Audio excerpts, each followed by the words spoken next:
All right, all right. I think we're good. Yes, yes. Excellent connection. Okay, all praises be to the Most High. Ahayah Yashaya, where we rock. I'm Elder Ashar here with our Wednesday broadcast. Thank you for your patience. We were getting a few things together, some technical things. As you can see, our studio is set up where we can have a flawless audio, all right, as well as a good picture. We have our headphones on. We're good to go. All right. As you come in, hit the like button. We have a Thanksgiving special. All right, all right, all right. Let's get it started.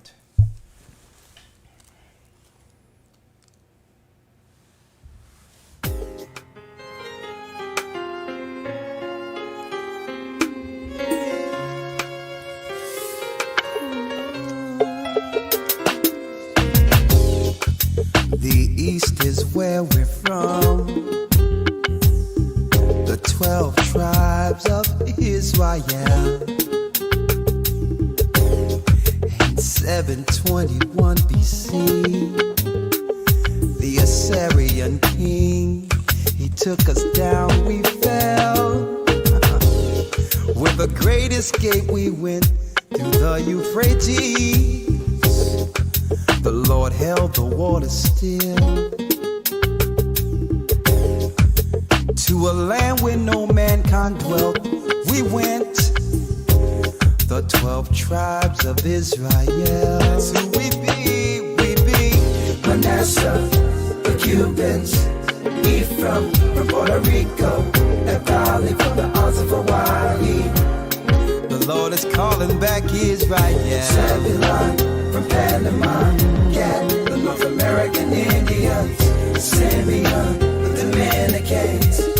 Ahayah's gathering Israel. The Arabs and Africans told us. And a good point.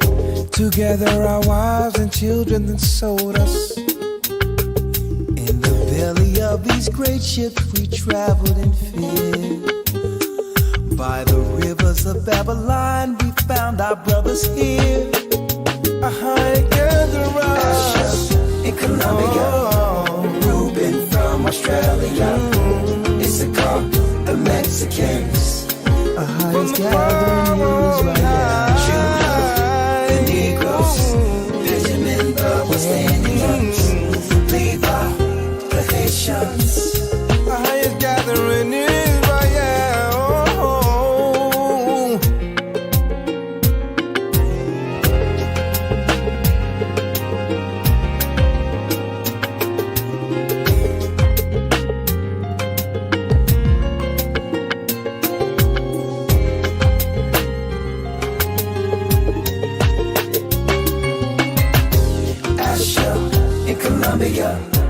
Reuben from Australia, Issachar, the Mexicans. That's who we be, we be. Judah, the Negroes, Benjamin, the West Indians, Levi, the Haitians. Manasseh, the Cubans, Ephraim from Puerto Rico, and Valley from the Isles of Hawaii. The Lord is calling back Israel. Zebulon from Panama, Gad, the North American Indians, Simeon, the Dominicans. Ahayah's gathering Israel.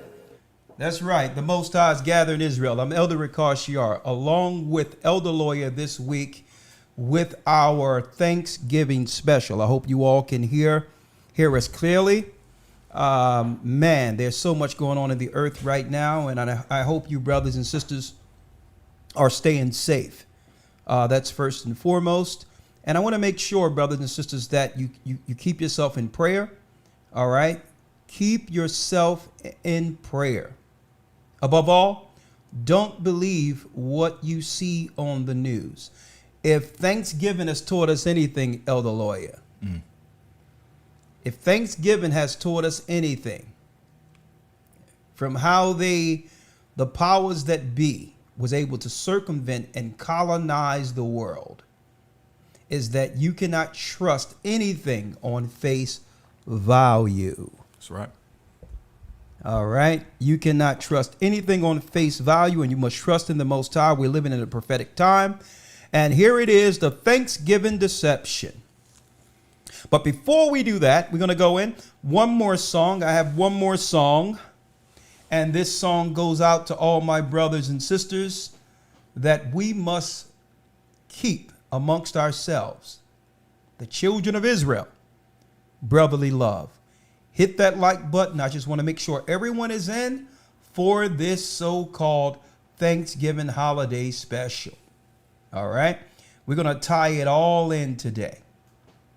Okay. We're going to tie in Thanksgiving. And it's timely that we've been going in for the last couple of weeks, especially in this academy. Joseph Smith, the Mason that was sent to destroy the 10 tribes of Israel here in America, who set up the Church of Latter-day Saints. His attack was directly against the North American Indians and his Book of Mormon. Yes, we have to tie it all in with the Thanksgiving deception. The same time they were taking this land from the North American Indians, Joseph Smith, the devil's son, an Edomite, had tricks up his sleeve, and we will expose them tonight. So, hey, listen to the song, and we'll be right back, and we're going to listen to it with you. And at 8:30, I'm going to open up the lines, but not before we break down the meaning of Thanksgiving. That's right.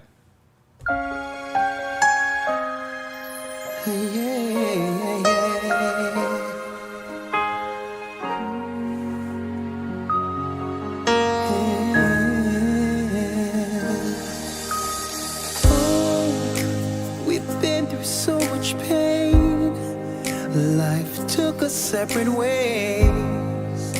Both did some hurtful things, but it's not over.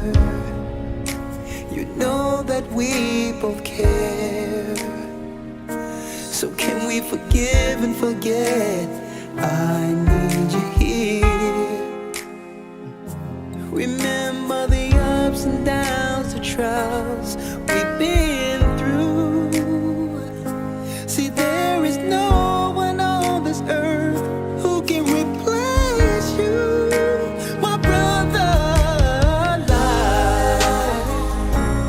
Life is too short, don't hold no grudges. No grudges. You are my blood. We must forgive and love each other, no matter what life throws at us.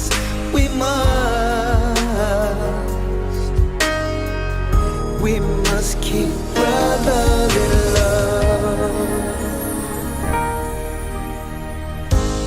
Searched high and low, where did you go? Pick up your phone. Oh brother, do you hear me calling? See, I apologize. Hey. This bond will never die. Remember the ups and downs and trials we've been through. So I'll keep on darling.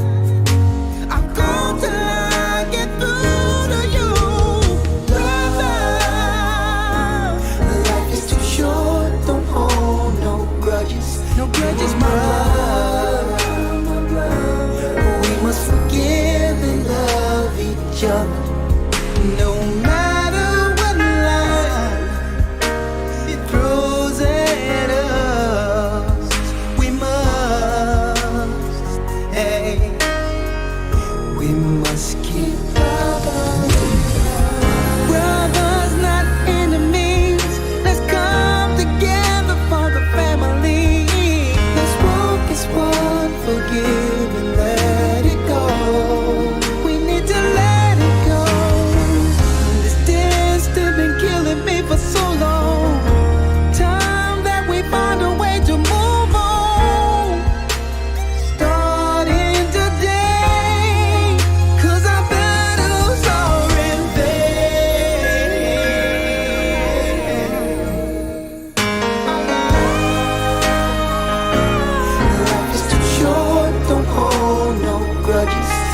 of my blood.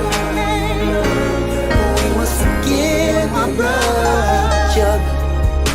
No matter what life, no matter what life goes it on, Right. we still love.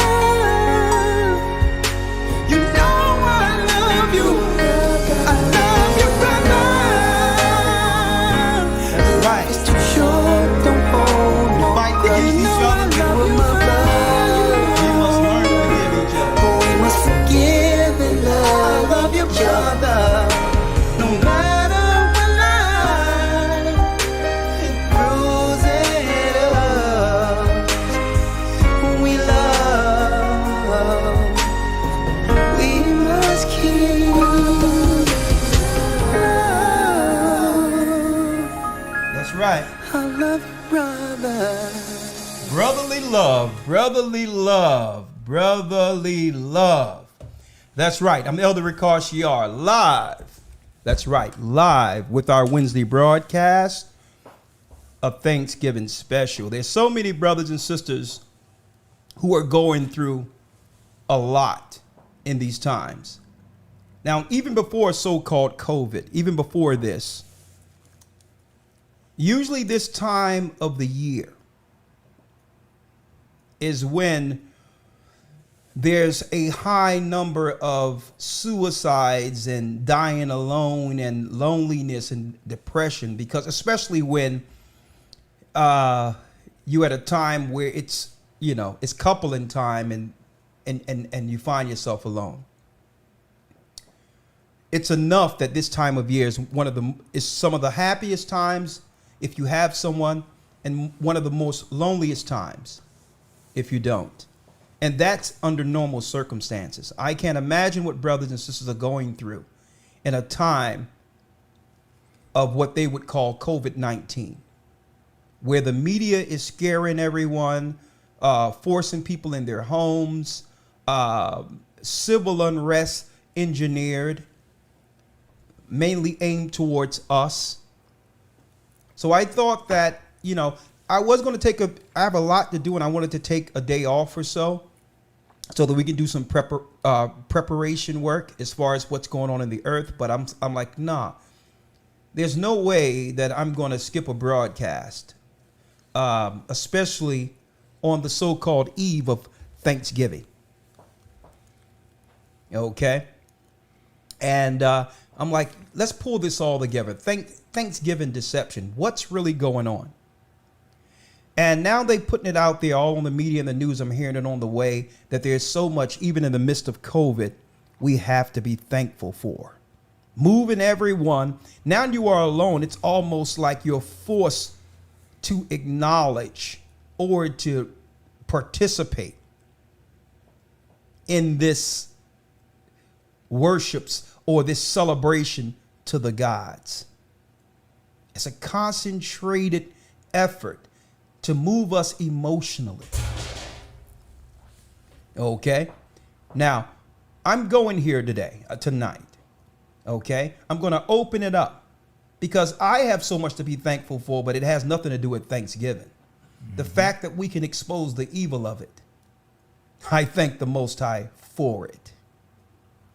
Okay. We are the children of Israel during the time of the awakening, the same time Bill Gates and others are planning right in front of our eyes a serious destruction of our people, unbeknownst to us.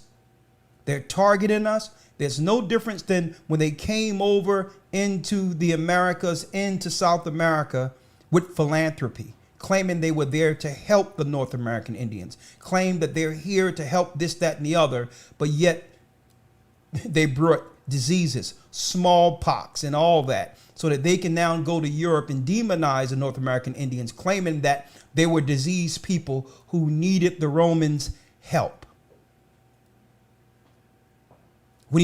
And another way you can get in is, yes, you harm the children, you harm the people with sicknesses, and now what?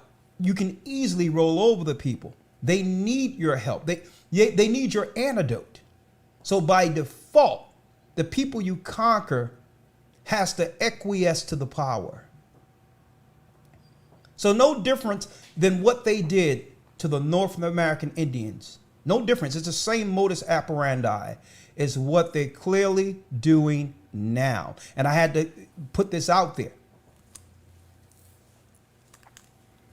I have to put this out there. Years ago, I went to Plymouth Rock, one of the original videos we had on YouTube, the Thanksgiving special. And here we are, full circle. Thanksgiving Deception is our broadcast tonight. 515-605-9327 is the phone number. You can call in at 8:30. We're going to open up the lines early so that we can talk about this. So to ask you, do you see the similarities? Okay, are you drinking the Kool-Aid that's being spewed by mainstream media? Do you not know that everything they're planning is a trap against the children of God? And if you don't know history, you may be doomed to repeat it. Now, specifically, what is Thanksgiving? And yes, you know we're going into, that's right, the Church of Latter-day Saints in their book, the Book of Mormon. The same time they were destroying the North American Indians, they were co-opting the ministry in an effort to divert understanding that was getting back over into England. That's right. The pastors, the chapels, and all those who did mean well, because not every white person that came to America meant evil, was reporting in Europe that they have found the 10 tribes of Israel as prophesied. And these were white people reporting the fact that the North American Indians, the Palicua Taino Indians, and others were from the lost tribes of Israel. We're going into that. So at the same time that was being promoted as a biblical phenomenon, automatically a Freemason by the name of Joseph Smith came up magically with some golden tablets. I'm going to be going into that today because there were golden tablets, but Joseph Smith didn't find those. He didn't utilize those. He created the story knowing that the golden tablets were found someplace else. Come to find out, Joseph Smith, Charles Taze Russell, okay, Ellen G. White, not Ellen G. White because she was just a slave. She wasn't no prophetess or any of that. Okay. The reality is it was about her husband, this Jewish guy who was pushing this ideology that was connected to Freemasonry, in which they can use this black woman in an untrusting time in which we realize who they were, being from Esau and all that, to use a black woman as a gateway to deceive our people. They say, okay, we know they're not going to trust us. We're plantation owners. Okay, let's pull out Mammy, Ellen G. White, and say she's a prophetess, because they just, as long as we give them some level of credibility, blacks will give us access. See, come to find out, Elder Lawyer, all these particular men I've just mentioned came from a particular part of the country. I'm speaking of these Freemasons. We went into this academy. Can you, without going into all of the history, let's drop a little what we talked about this Sunday, Elder Lawyer, as far as the area all of these Freemasons came out to deceive us. The Mormons, the Church of Latter-day Saints, all of them really came out of the same Masonic hub. Do you care to, to point out a few of these things, Elder Lawyer? Absolutely. Well, when you get the opportunity, so that we don't spend too much time on it, look up a place called the Burned Over District. Okay. Okay. Again, the Burned Over District in New York. As the elder is mentioning, a lot of these Christian sects or denominations that began to arise in the late 19th century, okay, or yes, in the late 19th century, all came from the same exact area. Again, the Burnt Over District. That's it on that. The Burnt Over District. Okay, do your research. These were all calculated religious offenses targeted towards deviating us from this awakening. Jehovah Witnesses, the Church of Latter-day Saints, you name it, brothers and sisters, they are the deceitful workers. That they would spin their strong delusion. It was a Masonic order led by the Roman Catholic Church and theologian Jesuits. Okay? So it wasn't enough to attack us and to destroy and take our land. That wasn't enough. Okay? Satan had to do what? Yes. He had to take our minds. He had to bring forth an ideology that would have us more so worship and honor him as God and worship his gods opposed to the God who said we would go through these pearls. Okay? The Thanksgiving deception. Now, first of all, let's now, if we may, have a few things here. You know, all right. Let's start with, let me put it on your screen here. All right, Thanksgiving. All right, let's go. The meaning of Thanksgiving. Elder Lawyer. Yes, sir. I need you to read this. It's from Britannica. It's outright just a definition or what you would, an explanation, you know, on what you would call a regular historical perspective on the day we call Thanksgiving. Right? Let's go. Elder Lawyer. Yes, sir. Oh, look, isn't this nice? Oh, you got the dog there. Mm. Oh, isn't that nice sitting there? She made some butter biscuits for the North American Indians, and they're just hugging and having a good old time. Let's read it. Come on. Yes, sir. Thanksgiving Day, annual national holiday in the United States and Canada, celebrating the harvest and other blessings of the past year.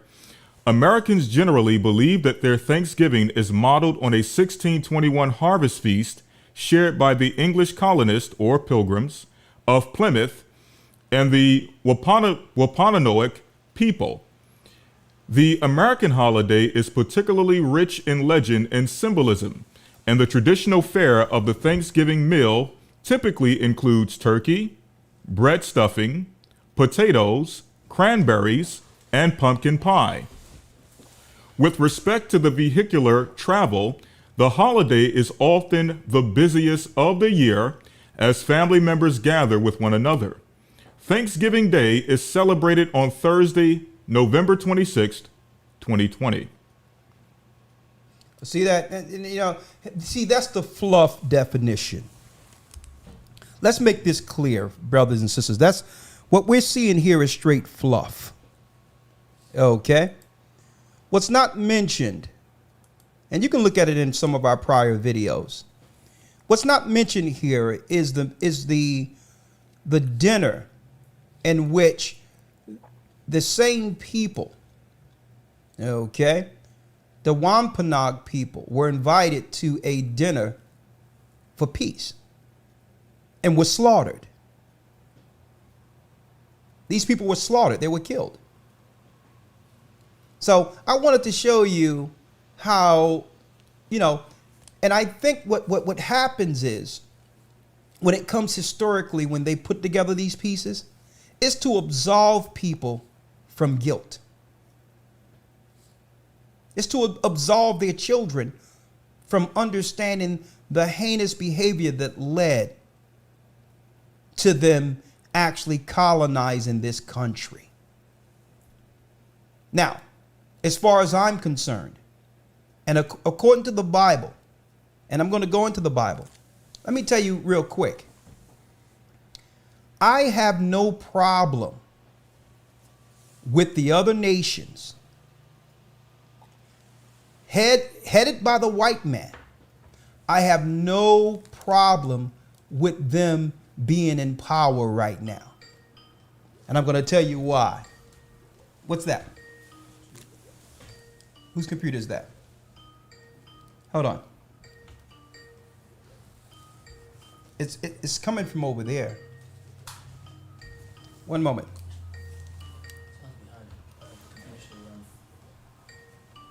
No, 1 second.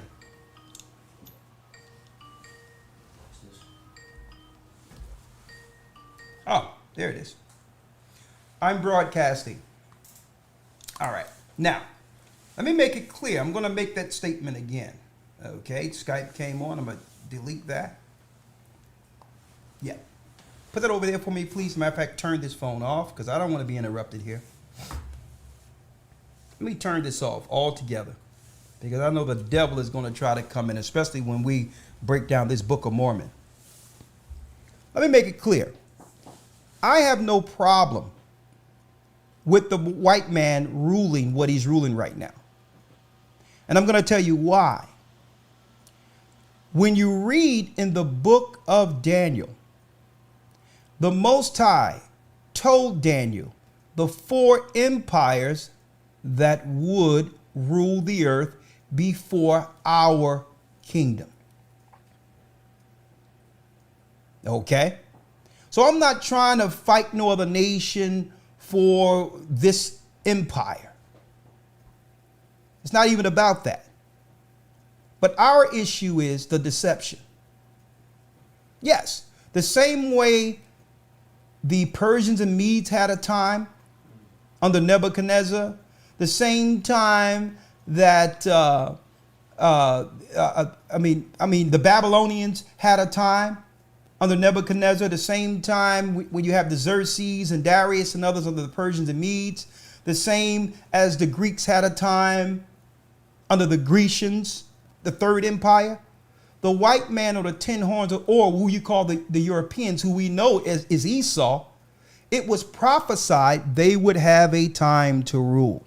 So we have no problem with this because due to our disobedience, Esau, our big brother, gained an opportunity. Okay? Do me a favor here. No, it's fine.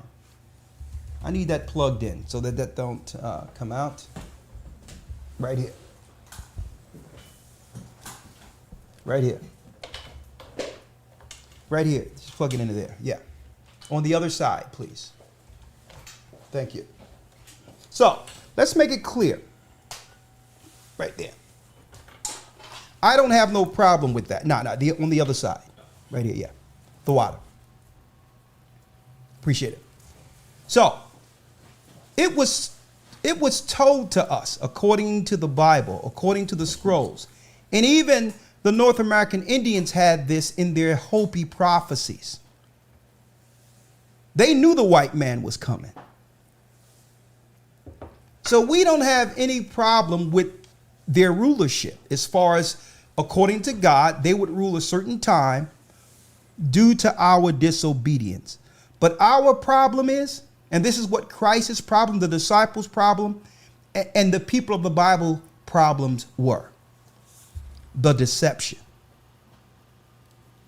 The problem is your deception and your delusion. Now, just because you gain power for a time doesn't give you the right to destroy and to deceive and to kill God's people. And that's what we're going into. The Most High said what? Blessed are those that bless you, and curse the nations that curse us. This is your time. Have fun. Now, of course, your time is running out, but nonetheless, we here to point out the hypocrisy of Esau. Follow us here. So some people might feel a certain type of way that we're saying we don't have no problem with him ruling.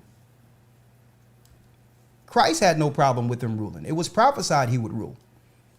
Christ had to come in the midst of his empire and die on the cross so that we'll have an opportunity after America, after Rome falls.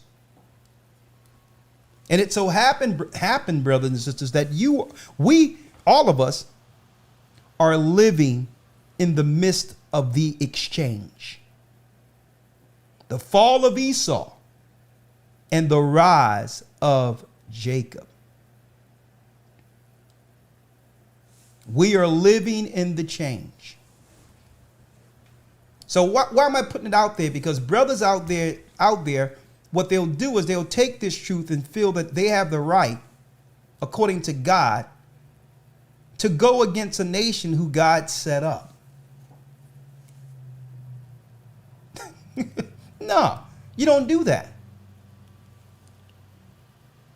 As much lieth within you, be at peace with all people. What we must do is make our people aware of the war we were born into, so that we can maneuver in this system, wise as serpents, harmless as doves. Truth is the greatest weapon. Not provoking, not hating, truth. And that's what you are about to witness tonight. Truth. Elder Lawyer, I seen you turning some pages. Let's go. Yes, sir. Just real quick on that point you made, as far as we understand that it was given to the Romans or Esau to rule this last empire. And yes, we have no problem with it. But you made a statement which was very key according to scripture, that they did go overboard. Exactly. In what they did to the children of Israel. Exactly. This is Isaiah chapter 47, verse 6. I was wroth with my people. I have polluted my inheritance. So yes, the Most High was angry with us. And we can read about that anger and the vengeance that the Most High would place upon the children of Israel for their disobedience. Why? Because according to the Bible, we angered the Most High. I have polluted mine inheritance. He sent the white man against us, and given them into thine hand. Thou didst show them no mercy. Upon the ancient hast thou very heavily laid thy yoke. So he had no mercy upon the children of Israel. He had no mercy upon the Native American Indians, which according to the Bible and history are the tribe of Gad, thus making them the chosen people of God. That's it on that. Exactly. The same way now, our people are suffering all over the earth, in Africa, different parts of South America, in the Americas, in these cities, we're suffering. And at the same time of the suffering, they're planning almost a mass genocide through biowarfare. They're going to almost force our people to shoot something in their veins that will change the trajectory of their lives, that will change the rest of their lives. Some people will live through this, some will not. And they're doing it under the guise of philanthropy. We need to help the underprivileged, when really they know this is going to be worse than what they did to the North American Indians, folks. When they roll out, when they roll out these syringes, let me put it that way, because sometimes you say certain things, you'll trigger, algorithms. Let me tell you, when they pull out these syringes, folks, it's going to be almost worse than what happened to the North American Indians. And I'm going to tell you the way they're going to do this, folks. The majority of what they'll do, the majority of the destruction on our people, it will be voluntary. It's going to be voluntary. It's going to be, well, if you want to keep your Section 8, roll up your sleeves. If you want to keep your welfare, roll up your sleeves. Either you do this or you're on the street. You want debt forgiveness? Roll up your sleeves. And when this stuff hits you, folks, I'm going to tell you, the majority of the people will not survive it.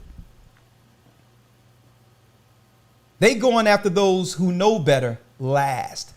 Why? Because the majority is going to acquiesce.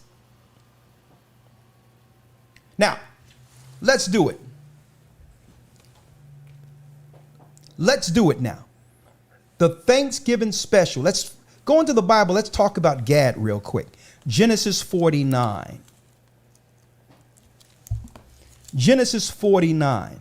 Yes, sir. Genesis chapter 49, verse number 19. Yeah. Gad, a troop shall overcome him. A troop shall overcome Gad, and we know that troop was the U.S. cavalry. Read. But he shall overcome at the last. But Gad shall overcome at the last. Gad shall overcome at the last. Which means Esau, yes, he came through, destroyed, took land, built a whole empire. Rome's deadly wound was healed on this land, off of the backs of the North American Indians, and who are Gad, and the slave labor of Judah, the black man. It was prophesied we would go through this. Listen to me clearly. But it's one thing Esau, one thing his pride had him forget. That rulership for any empire is only for a time. You thought your religious deception, you thought your philosophy and your education, you thought your power would keep us down forever. But your pride has deceived you. Our God is present amongst his people.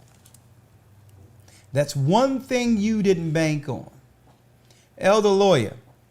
Yes, sir. I need you to now go to the book of Obadiah and the book of Romans, the 9th chapter.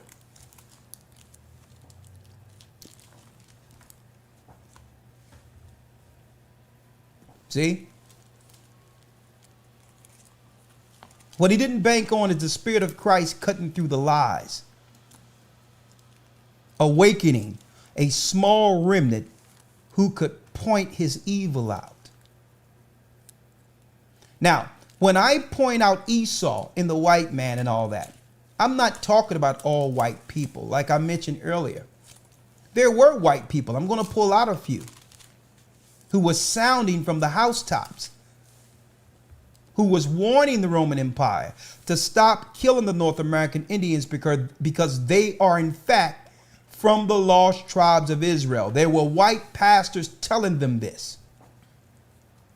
I'm going to mention a few of them. I'm going to mention one right now, and you can look him up. Ethan Smith, who went and warned the European government that if you keep killing these people, their God will answer. To a point where this man's whole life work was led to him going into more research and all that to prove beyond any shadow of a doubt that the people that were found here in the Americas were in fact from the lost tribes of Israel.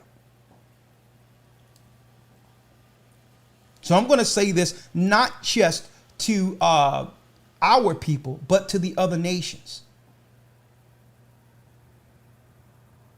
The other nations, white people, I'm going to tell you right now, you have to be on the right side of history.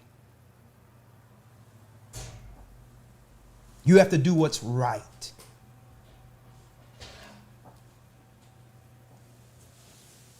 If you become prideful,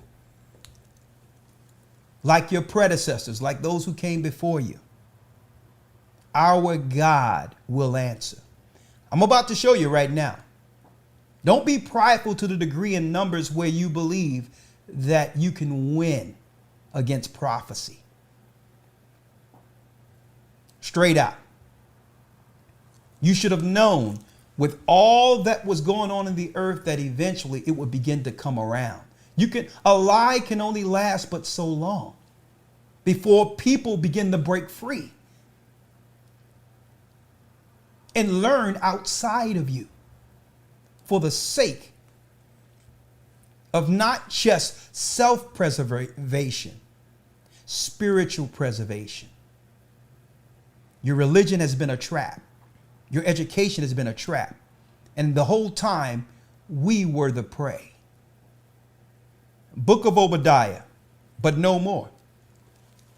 Our God will answer. It doesn't matter what Bill Gates is doing. It doesn't matter what the elite is planning. I know they're panicking right now. They're paranoid right now to the degree they're willing to pull the plug and just go right at it. I'm going to tell you right now.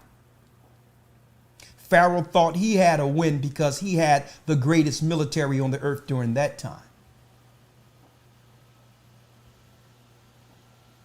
You can't stop prophecy. You can't. I'm going to read it. Let's read it. Come on, let's go. Yes, sir. Obadiah verse 1. The vision of Obadiah, thus saith the Lord God concerning Edom. Concerning Edom, that's who the Europeans are. Read. We have heard a rumor from the Lord, and an ambassador is sent among the heathen. Arise ye, and let us rise up against her in battle. So all the other nations Esau was aligned with has now begun to battle against him. A double cross. Why? Because they thought they can share in equally over us. When we fell, all nations began to send gifts one amongst another. But they didn't realize Esau never had a plan to share in the power. He never had a plan to share in the power. It was to the degree where he just needed you to volunteer to destroy the children of Israel long enough for him to find a plan to enslave you. That's all. He's needed time. Because Esau believed the whole earth belongs to him because he sold his birthright and lost his blessing.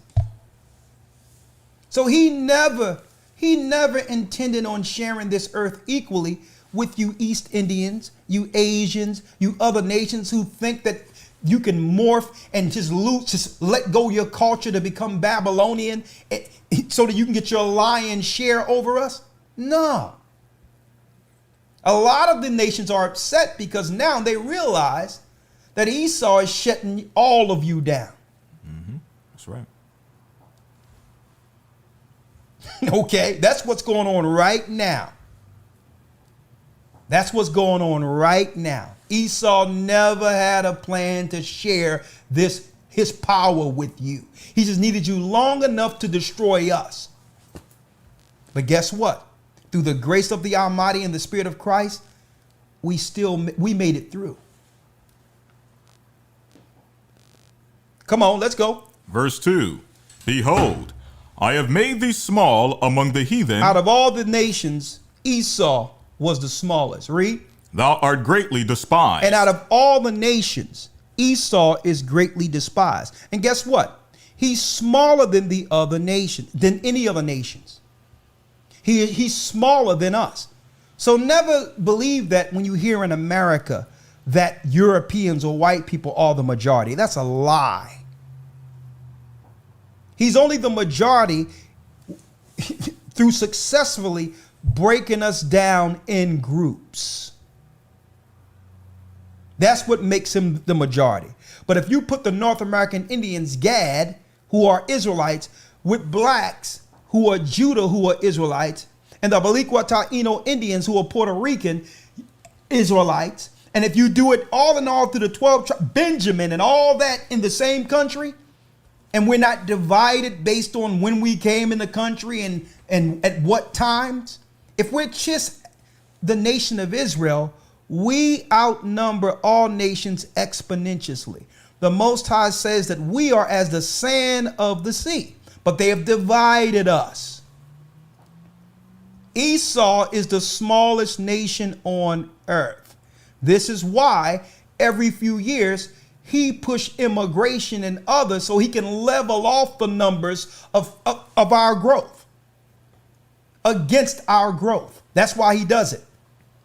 If you were already the majority, there would be no need to, once slavery was abolished, to open up the borders to Irishmen and Russians and all these others who came in. And it would be no need for that. And even till this day, when they see our numbers rising, they try to level it off by opening up the borders through immigration to level off the numbers we have naturally, even after abortion. We are aborting, we're having less children, and we're still busting out the seams as people. They do not outnumber us. Understand that. They're the smallest amongst the nations. The greatest power Esau possesses is psychology. There's no need to just outright come against people if they can convince you to kill yourselves.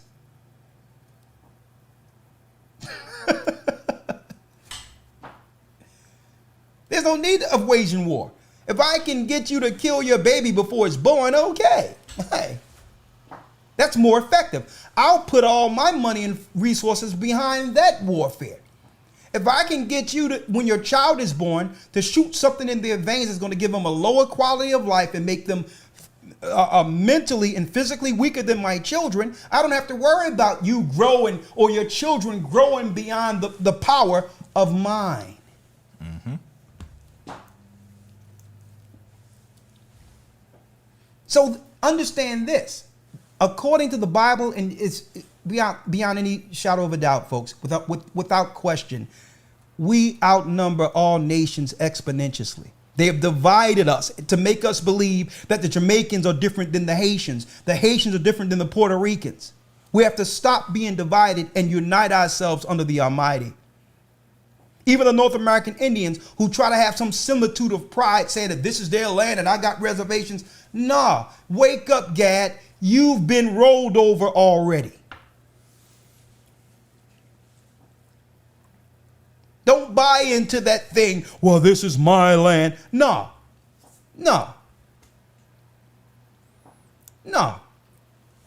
Because we're the children of Israel. And this land, this whole earth, every place we've resided, guess what? When the Gadites came over here, this was just as much as our land than his. And I want to put that out there because they've been dividing and conquering us for years through this quasi-ownership while the white man owns everything. It's time for us to snap out of that. We are one people. Read it, Elder Lawyer. Yes, sir. Verse number 3. The pride of thine heart have deceived thee, thou that dwellest in the clefts of the rock. And see, the Bible tells us that Esau, your pride have deceived you. Thou that dwelleth in the clefts of the rock. Now, I'm not talking about the rocks of the Caucasus Mountains of Georgia, Russia. Everyone like to go there. Nah, Esau, we know where you're from. You're from Mount Seir. That's where you became a nation by mixing your blood with the Canaanites, the leprous Canaanites. That's when you became that nation shown to our mother Rebecca. When it says 2 nations are in thine womb, yes, they were the same race coming out, just 2 separate hues. But Esau didn't become a different race until he mixed his blood with Nephilim. And he did that to do what? To try to match the strength blacks are born with naturally. So that's that Aryan blood that they claim. That blood of the gods they claim. By mixing their blood with the Canaanites, with the Horites. And through that, they have developed what you would call demigod families. They call royalty, the dukes and others, when they call themselves dukes. When you get an opportunity, I can't break it all down right now because we did it in the academy, Who's at Edom. Y'all do some time and go to Genesis 36 and go into the families of Esau, and you'll find out beyond any shadow of a doubt who is Esau. When it says, though that dwelleth in the cleft of the rocks, it's speaking of the people who came from Mount Seir because there was no land allotted for them. That's Esau. And this is why he must steal any land he possesses. Because out of all nations, don't forget, 2 nations were in the womb. All the other nations already had land allotted to them. Ham, Shem, and Japheth. So Esau had no land. In order for him to get land, our father Isaac said, well, when the yoke is broke from you, once Jacob goes off, that's right, Esau, you will bear dominion. But your dominion will be through the sword. Why? In order for Esau to get land, he must kill for it. Because no land was allotted to Esau. We know who you are. We're not going into that Khazarian middle thing where there was one conversion there and all. We even track you even in Khazaria. You're not Japheth. That's right. We've tracked you. In the Jewish Encyclopedia, it tells us exactly who the Khazarians are. That Saint Basil of the Roman Catholic Church sent a large troop into Khazaria who became Khazars. You are Romans. I know you like to try to move yourself into Japhetic lands to claim your Japheth. Nah. Saint Basil, look it up, sent a large number of Romans into Khazaria, and they began the Khazarians who converted to Judaism today. They are Romans. But your pride have deceived you. See? Thou that dwelleth in the clefts of the rocks. You thought because of your psychology, your temporal power, and the fact that you would rule the earth for a time, you believe that you did such an effective job on our people that we would stay under your foot forever. But guess what? You slept on one person. And you know who that is, right? Christ. It was prophesied in the Old Testament that through a sacrifice, we would get as a people another opportunity.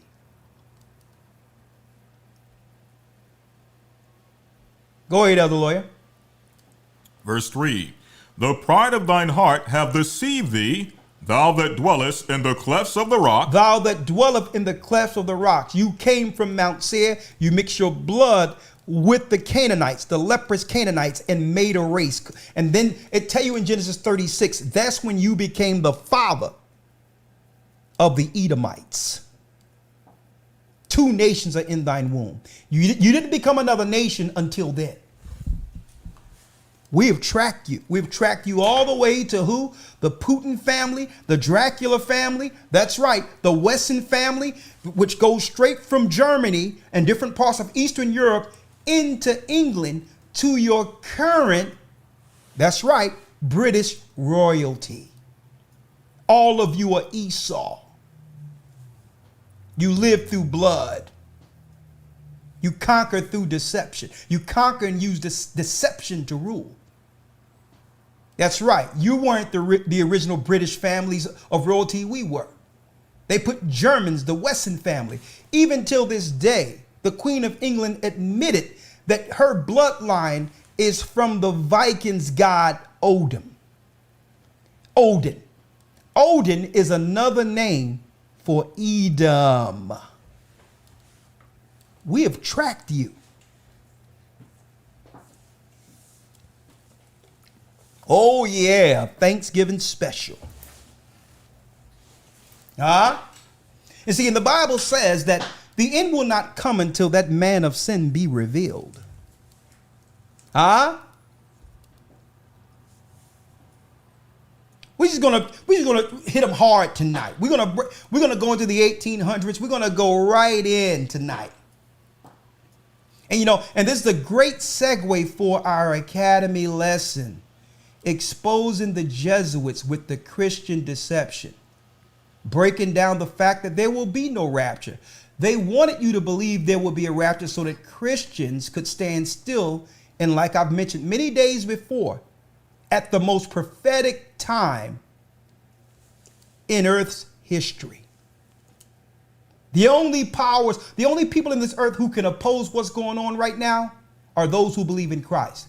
But what good are you if you believe you're going to be raptured?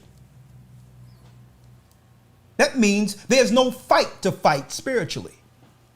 They have placed you on a sideline waiting for a prophecy that isn't in the Bible. You've been deceived by Jesuits. The rapture deception and we're going into the immaculate deception this coming Sunday. The same liars that brought you the immaculate conception lied to the North American Indians and are lying to us right now in mainstream media, looking to curse us with the prophecy of the four horsemen and also with the spirit that would come into the earth. That's right. It talk about those spirits coming out of hell, out of the smoke, with hair like women, with stings, or what you would call poisonous stings, to sting the earth for 5 months. It's talking about vaccines, folks. It's talking about that serum. That's the time we're living in, but they're going to deceive us into taking it. That's prophetic, folks. I'll be going into all these things this coming Sunday. But again, the pride of their heart have deceived them. Though they that dwelleth in the clefts of the rock. Now let's go to Romans 9 real quick, because there's a lot I want to cover. Romans 9 from the top. Romans 9, and let's go straight to Romans 9 and 9. Yes, sir. Romans chapter 9, verse number 9. Yeah. For this is the word of prophecy. At this time will I come, and Sarah shall have a son. And not only this, but when Rebekah also had conceived by one, even by our father Isaac, for the children being not yet born, neither having done any good or evil, that the purpose of God according to election might stand. That the purpose of God according to election might stand. So before we were born as Jacob, and the white man was born as Esau, the Most High had a plan for both children before they did anything wrong. See, and that's why I'm not running around blaming people and coming against people and all that. No, because the majority of what happens to us as a people is because we refuse to come back to God and continue to sin. And by doing so, we yield our bodies over to evil and give Satan and his children access to destroy us. We give them access when we kill each other, lie against each other, murder each other, harm ourselves, defile our temples. This is how Esau get access to our children, and that perpetual curse continues.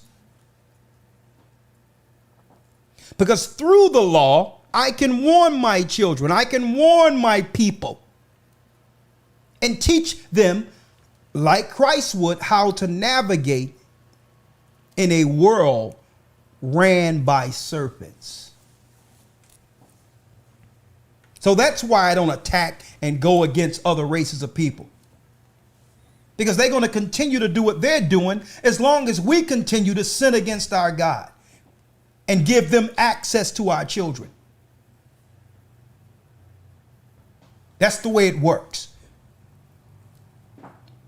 So it's like what we used to say back, back in Philly.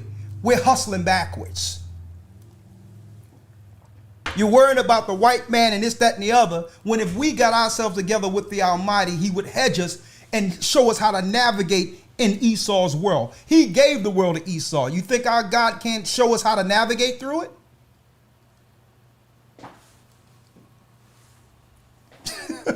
So it says, before the children were born, that the purpose of election might stand. And our people, you have to receive and understand this. You're not regular. You're not normal people. You're the chosen people of God. Own it. Because with owning it comes the responsibility. of walking in it now. You've been elected. I'm talking about a real election, not this bogus elections we're seeing, this horse and monkey show we're seeing within the United States right now that they call an election. You've been elected by God. Read. Verse 11, for the children being not yet born, neither having done any good or evil, that the purpose of God according to election might stand. That the purpose of God according to election might stand. Read. Not of works, but of him that calleth. But of him that calleth. Read. It was said unto her, the elder shall serve the younger. It was said to our mama Rebecca, a black woman, mind you, that Esau, who came out first, would serve us one day. Folks, that's an unfulfilled prophecy written in the New Testament. Paul was quoting Genesis 25 when it was showed to Rebekah, the elder shall serve the younger. That's right. I even broke down this Sunday in the academy how when you look at the other records, that it was Shem who revealed the prophecy of these two children to our mother Rebekah. That's right. That's right, folks. When she went to inquire with the Lord, she went to talk to the prophet. She went to talk to her, to Isaac's grandfather, great grandfather rather. And he broke it down. He says, keep this to yourself. The world cannot contain both of you because you both were meant to rule. And that's why you're struggling. That's why you're exhibiting pains in the womb, Rebecca. The same way your belly cannot hold these two powerful people, the world will not be able to. They will struggle against each other until a savior come to save the people. One will be the righteous who would bring forth prophets, and the other will be a malicious idolater who will bring forth princes. Jacob will be the prophet, and Esau will be the idolater.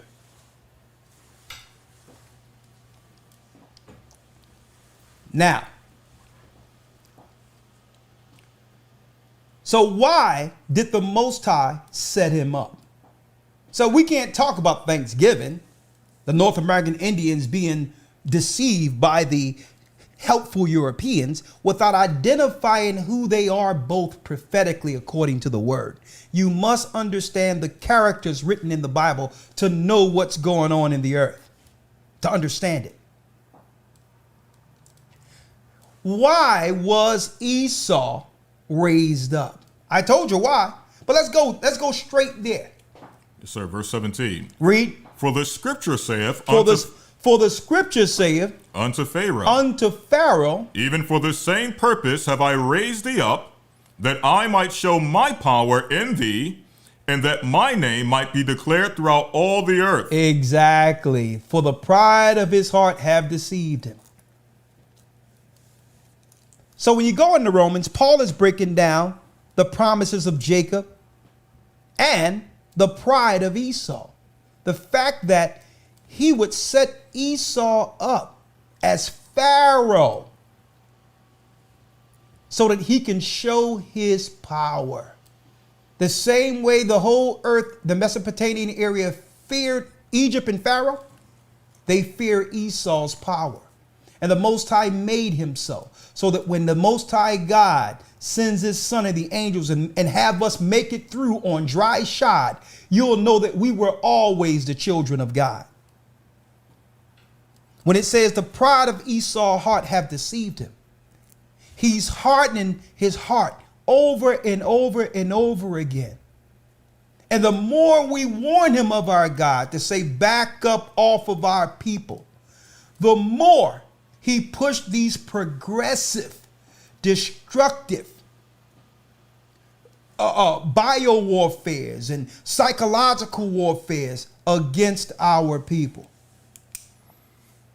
It doesn't matter. The Most High is tearing things up in the earth. They're not even reporting what the Most High is doing in the earth. A lot of plagues and earthquakes and name it, he's doing right now. The Most High is speaking in the earth right now the same way he was before we came out of Egypt. But yet the only thing they're reporting on the news is an engineered campaign called COVID. Why? Because he's hardening his heart against the children of Israel. Esau is like Pharaoh. So the pride of his heart has deceived him, and he believed that, oh yeah, we can get things back to normal once we get when everyone has a vaccine. When really these are idle threats right out in the open against God's people. And his pride have deceived him. He think that he's going to win with this. No.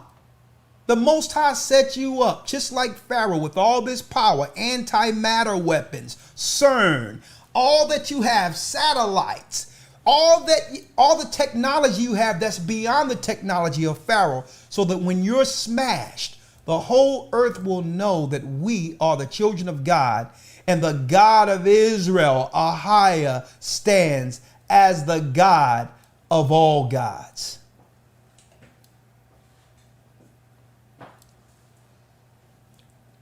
You got something? Yeah, you said that, just the point of that it's being a ritual a lot of times. It was an article that I just came across. Okay. They've been telling us to stay separate for COVID and all that, right? Yeah, that it's a ritual. Right, but to keep us silent, to keep us so that because we were so busy. Don't forget, even Hillary Clinton mentioned that they were losing what you would call the war, which is what you would call the programming war. What do they call that? The information war. So too many people were too busy to be controlled. So they had to put us under this COVID thing so that everyone can listen to them, to now be under their informational control. So I was mentioning earlier that this is actually a part of a ritual keeping us still in our homes, right? Yeah, but check out what they say there. Okay. This is politics. White House Thanksgiving proclamation calls for Americans to gather even as COVID-19 surges. So hold up now. You're not allowed on a normal circumstance, you're not allowed to go around your family. You're not allowed to go into a place. You have to social distance. But the White House is saying that they're giving you a reprieve, that COVID is going on vacation for Thanksgiving. Why? Because they need you to recognize and honor the gods whom the politicians and others worship. That's deep. It even mentions places of worship. Yeah. They're saying, listen, we're going to allow y'all to do everything on Thanksgiving so that you can now give your energy to the gods. That's what all these celebrations are all about. I'm glad you pulled that out. Right? Now, his pride have deceived him. Let's go back to Gad now. North American Indians. Let's go. Let's go to Psalms 55 and 20. When it says, Genesis 49 tells us that a troop shall overtake us, or Gad, but he shall overcome in the end. Right? Now to the Lord, let's get Psalms 50 and 20 to show you some of the tactics, the psyops of Esau. Yes, sir. The book of Psalms, chapter 55, verse number 20. Yeah. He hath put forth his hands against such as be at peace with him. He hath put forth his hands at such that would be at peace with him. North American Indians. Look how many peace treaties that Esau actually produced and signed, promising the North American Indians, territory. Only to break that treaty later to say, well, okay, well, we're going to take this area too, but here's a new agreement. Mm-hmm. Oh yeah, well, I know the last guy that was in office made that agreement, but I disagree with it. So yes, we're going to take that land too, and here's another agreement. The same stuff we see going on in the Middle East right now between Israel and the Palestinians. Look how many treaties that were signed since the time they went there, claiming they were going there to get refuge from being harmed. We need a place of our own so that it can never happen again. Only to execute even more pain and death than what they claimed was exhibited in Europe. Right? Oh no, let's have a two-state agreement. First it started off with, yeah, we're home. I'm glad we're back in the Middle East. We're back home, to love and hug our brethren. And the Bible tells us when Esau say peace, peace, know that sudden destruction come upon you. Peace means war to them. You have to realize what peace is for a people who wasn't promised any land. The only peace they can get, the only piece of the pie they can get is through war. Peace means war to them. So all these Middle East peace talks, no. They're just, every time they say peace, know that another war is on the horizon. See? You gotta know how Esau is double talk. See, that's what it's saying right here. Read it again. Come on. Yes, sir. Psalms chapter 55, verse 20. He hath put forth his hands against such as be at peace with him. He hath broken his covenants. He have broken every agreement. That's prophesied. It was prophesied what Esau would do out of the Bible. Read on. Yes, sir. If I can read one thing real quick on that. This is from thehistory.com or thehistorychannel.com. Broken treaties with Native American tribes timeline. From 1778 to 1871, the United States signed some 368 treaties with various indigenous people across the American continent. Jumping down, it says, the treaties were based on the fundamental idea that each tribe was an independent nation with their own right to self-determination and self-rule. But as white settlers began moving on to Native American lands, this idea came into conflict with relentless pace of westward expansion, resulting in many broken promises on the part of the U.S. government. Look at that. The same as, see, we know our brother. We know him. Any treaty, it's not that he's not going to actually he will initially honor the treaty. Yes. Because the treaty is not just saying that I'll agree for you to have this land going forward. In the treaty is the land he took from you. that you agree to let him have. So the initial agreement is, well, listen, we wave the white flag. It's a Mexican standoff right now. We'll just take this and, we'll come back for the rest later. Sign here.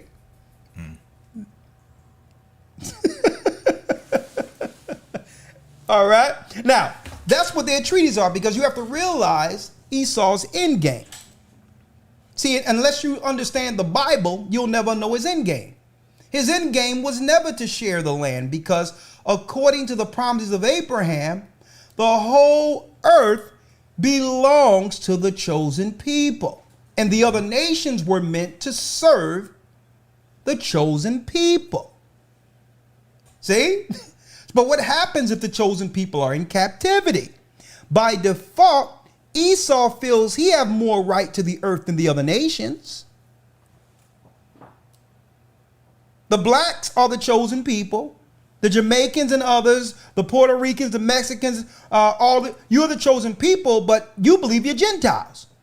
So by default, Jewish people are saying, well, listen, I'll stake claim to it. I'll stake claim to it. Okay, y'all think y'all Gentiles? You think you're black? Oh, well, there's no people with a promise called black people. So, you know, oh, you are Indian? Okay, well, I'm reading the Bible. I don't find no Indians here who get land. So, okay. And Jewish people say, well, guess what? We may not be the people per se, but we're the closest you can find. We'll take the earth. See that?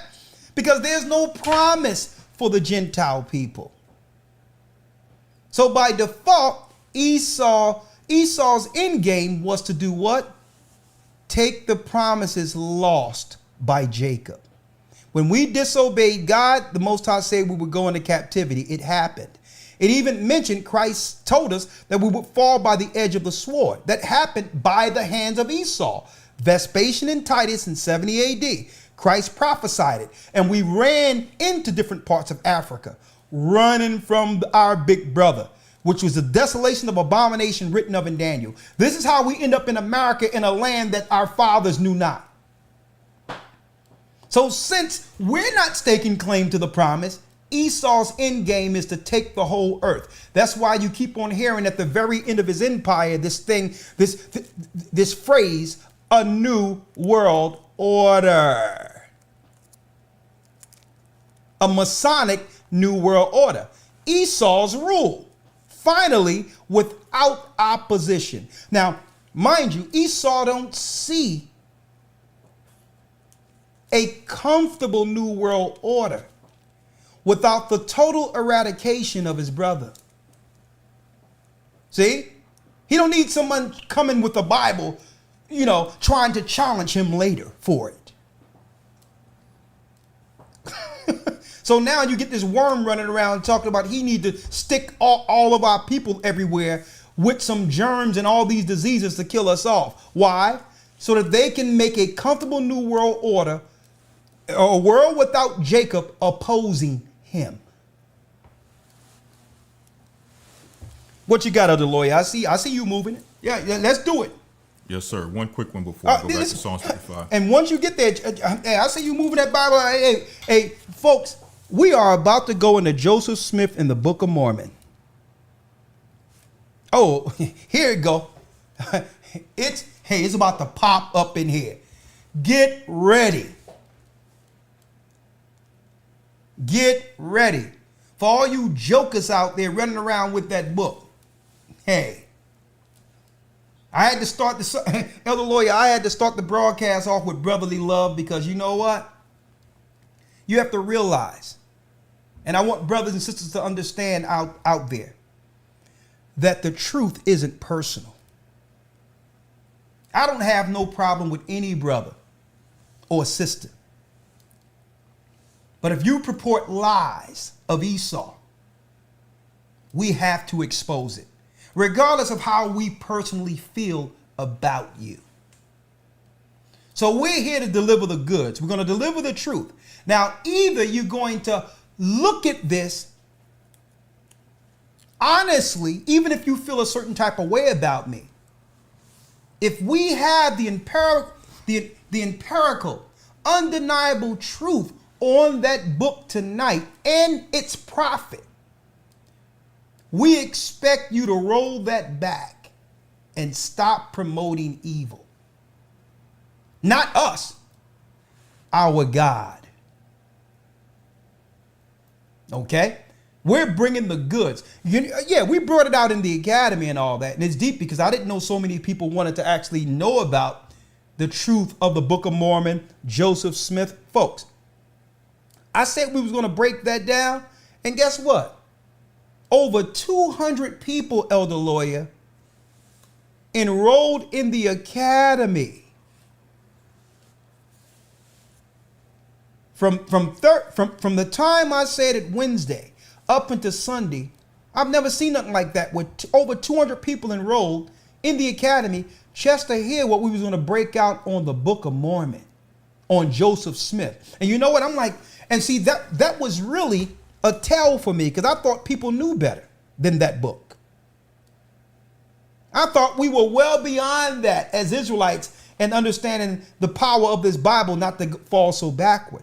But guess what? When I seen so many people came in strictly for that, I'm like, you know what? This is something we have to at least put out publicly for everyone to see. Let's get the oldest copy of the Book of Mormon and go through it on on Thanksgiving. That's what I thought the other day. Like I woke up in the morning yesterday. I'm like, you know what? We need to actually show this information because our people don't know any better. They're waking up and they're just eating anything on the table, not realizing that there's deception with those who are calling themselves Israel, and they're becoming adder in the way that's making our people go backward. Mm-hmm. I thought we were already beyond Joseph Smith, the Book of Mormon, and the angel he claimed he received the golden tablets from. You will find out everything you need to know tonight. I don't even have to mention anyone that's pushing it. Anyone that followed that tonight is supposed to be following it. Okay? That's all I have to say. Go ahead, other lawyer. Yes, sir. Just going back to the point you were making concerning the conflicts you see in the Middle East over the land of Israel. Yeah. According to the Bible, in fact, I'll read it. I can read it better than I can explain it. St. Luke chapter 21, verse 24. And they, speaking of the children of Israel, shall fall by the edge of the sword and shall be led away captive into all nations. So the real Jews, the real Israelites, were led away as captives or slaves into all the nations in the earth. And it says this, and Jerusalem shall be trodden down of the Gentiles until the time of the Gentiles be fulfilled. So what you see in the Middle East, what's taking place over the land of Israel is one Gentile nation fighting against another Gentile nation for a land that belongs to the 12 tribes of Israel. Going back to Psalms 55 and 21, finishing this up, or 55 and 21, finishing up, it says, the words of his mouth were smoother than butter, but war was in his heart. His words were softer than oil, yet were they swords, drawn swords. Elder lawyer, now let's get more on Yes, what was prophesied against the children of Israel, right? Yes, I need you to go back to the book of Obadiah. And I need you to get the book of Obadiah and Deuteronomy, the 28th chapter. What's that chapter and verse in the book of Luke again? St. Luke chapter 21, Verse let me get 19. the exact verse. Verse number 24, St. Luke 21 and 24. Luke 21 and 24 gives the prophecy that Christ gave us concerning what would happen to our people after his death. Our last stronghold was Jerusalem. Judah, Benjamin, and Levi, we were there. We were the first church. There was no such thing as white Christians initially. We taught the white Romans about Christ. Okay? Let's make it clear. So Christ said, well, listen, because of the disobedience, I'm going to die on the cross, but know that Esau's coming. And you shall fall by the edge of the sword, and you shall be led away captive into all nations. You're going into slavery. And the Most High is going to bring forth the prophecies of the promise through your children, who we are. You would expect every Christian pastor to know that Christ prophesied slavery. I don't understand why a pastor is up in a church talking this, that, and the other about Christ and don't even know he prophesied our current condition under the white man. It was the white man, Vespasian and Titus, that destroyed our homeland, Jerusalem. This is what led to captivity. Deuteronomy, elder lawyer. Deuteronomy 28 and 48. But before you go there, I need you to go to the book of Obadiah. Yes, sir. Because this vision is concerning Edom. Though thou exalt thyself as what? Let's read it. Yes, sir. Verse 4. Though thou exalt thyself as the eagle. Though thou exalt thyself as the eagle. So anybody claiming that the white Europeans are Japheth, they're just, I'm not going to insult them, but they just don't know. Just because you find white people in the landmass that was originally Japhetic doesn't mean they are Japhetic. We did the research. Look up Zepho, Zepho. He's buried right now in Ayanapa on a Greek island. I know about it, okay? The grandson of Esau went into Kittim, which is Cyprus, in different parts of Europe. Thousands upon thousands of Esau Edomites went there. We're talking about 1,300 years before Christ was born. Esau was already in Europe, tearing stuff up, taking things over. And eventually, Zepho became king over Italia, which is Italy. Rome. Do your research. Zepho. Zepho, Esau's grandson. This is when they became kings over Italy, and these are the remnants of people. The children of the Pope and all that, comes from them. Comes from the children of Esau, the children of Zepho. And Esau's so proud he doesn't hide it. The Bible, Obadiah tells us, though he exalt himself as the eagle. Every place he's established, he set up the eagle as the emblem. A signet showing that he's from the pure blood, the red blood of Esau. Though thou exalt thyself as an eagle. The eagle is known according to the Bible of raising its young to prey on the young, vulnerable beast and suck up the blood. Training their children to kill. The eagle. Rome, signet was the eagle with what? With the bloodshot red behind it. Russia, eagle. America, eagle. They're telling you right out there, Esau. Though thou exalt thyself as an eagle. So what did the Most High said? Who did the Most High give us a sign to who would conquer the North American Indians and our people? Let's go to Deuteronomy, Elder Lawyer. Deuteronomy 28 and 48. Deuteronomy chapter 28, verse number 48. Yeah. Therefore shalt thou serve thine enemies, which the Lord shall send against thee, in hunger and in thirst, Come on. in nakedness and in want of all things, and he shall put a yoke of iron upon thy neck until he have destroyed thee. Verse 49.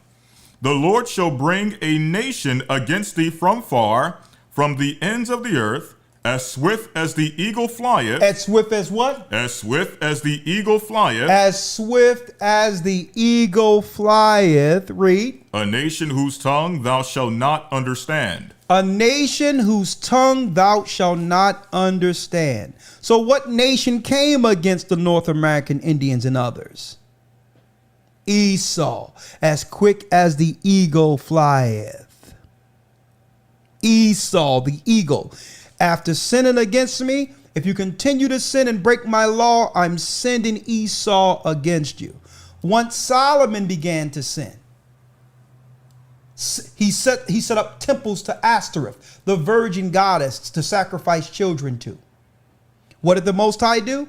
He says, because of your sin, Adam, I will split your kingdom. And what happened then? He says what? Not only will I split your kingdom, folks, I'm going to send King Hadad, the king of the Edomites, against you. Up until that point, Israel had what? 40 years of peace after David took down all the enemies of Israel. Solomon began to fall through his love of these strange women, worshiping strange gods, and the Most High responded back with his big brother Esau. Every time we go wrong, the Most High send Esau against us. Why? because we both have the royal blood to rule. Either he will rule or we will rule. There is no in between. The rest of the nations are just different pieces on the board. But we're the king on the black side, and our brother Esau, like he was in the womb, is the king on the white side. Every other piece are the nations, the Chinese, the East Indians, and any other. But the race is between us two. And every time we do wrong, the Most High uses Esau against us. That's how it works. He did it with King Solomon. And we're telling our brothers and sisters, let's not even focus on cursing a white man out or going to the white man. No, the problem is what we're doing against each other. And as long as we continue to do this, the Most High will allow our big brother to destroy us, incarcerate us, kill us, and do all the things you're complaining and marching about. We're hustling backward.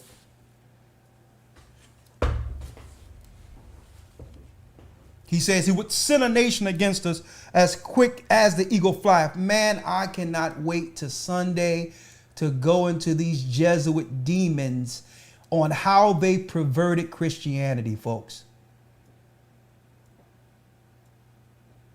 Think about it. I just read out of the Bible, a lawyer did, mind you, the prophecy of how we got in this condition, with Christ saying that because of what we did, we would fall by the edge of the sword and be led into captive throughout all nations. You would think that Christians would be teaching about the people Christ was prophesying about. You would think so. Christ said in Matthew 24, many shall come in my name saying, I am Christ, and shall deceive many. Watch the religion that's using my name. That's where the devil lives. Totally tarnish Christ's name. And the disciples' work and the apostles' work with their foolishness. But that's why we're here. Right? Elder Lawyer, I need you to now go to, real quick, Deuteronomy 28 and 25. Yes, sir. Deuteronomy chapter 28, verse 25. The Lord shall cause thee to be smitten before thine enemies. Thou shalt go out one way against them, and flee 7 ways before them, and shall be removed into all kingdoms of the earth. And thou shalt be moved into all kingdoms of the earth. This is Esau sending armies, troops of armies all over the earth, strategically against our bloodline. So he not only did that to the North American Indians, he did the same colonization and psyop and bio warfare against any of us in any place we were found. And then he would bring his stinking lying Christianity. Folks, I'm going to tell you right now, folks, they actually went into Christianity not to be Christians. I'm speaking of the hierarchy. They went into Christianity to deceive us. Because the majority of white people don't care about any religion at all. They care about whatever religion that will give them power. They'll use Christianity as long as they believe that they could control us with it. But once we began to realize that we were Christ, we're the disciples, the Bible belonged to us, they were like, well, okay, we can't use this no more. Let's go New Age and become Buddhist.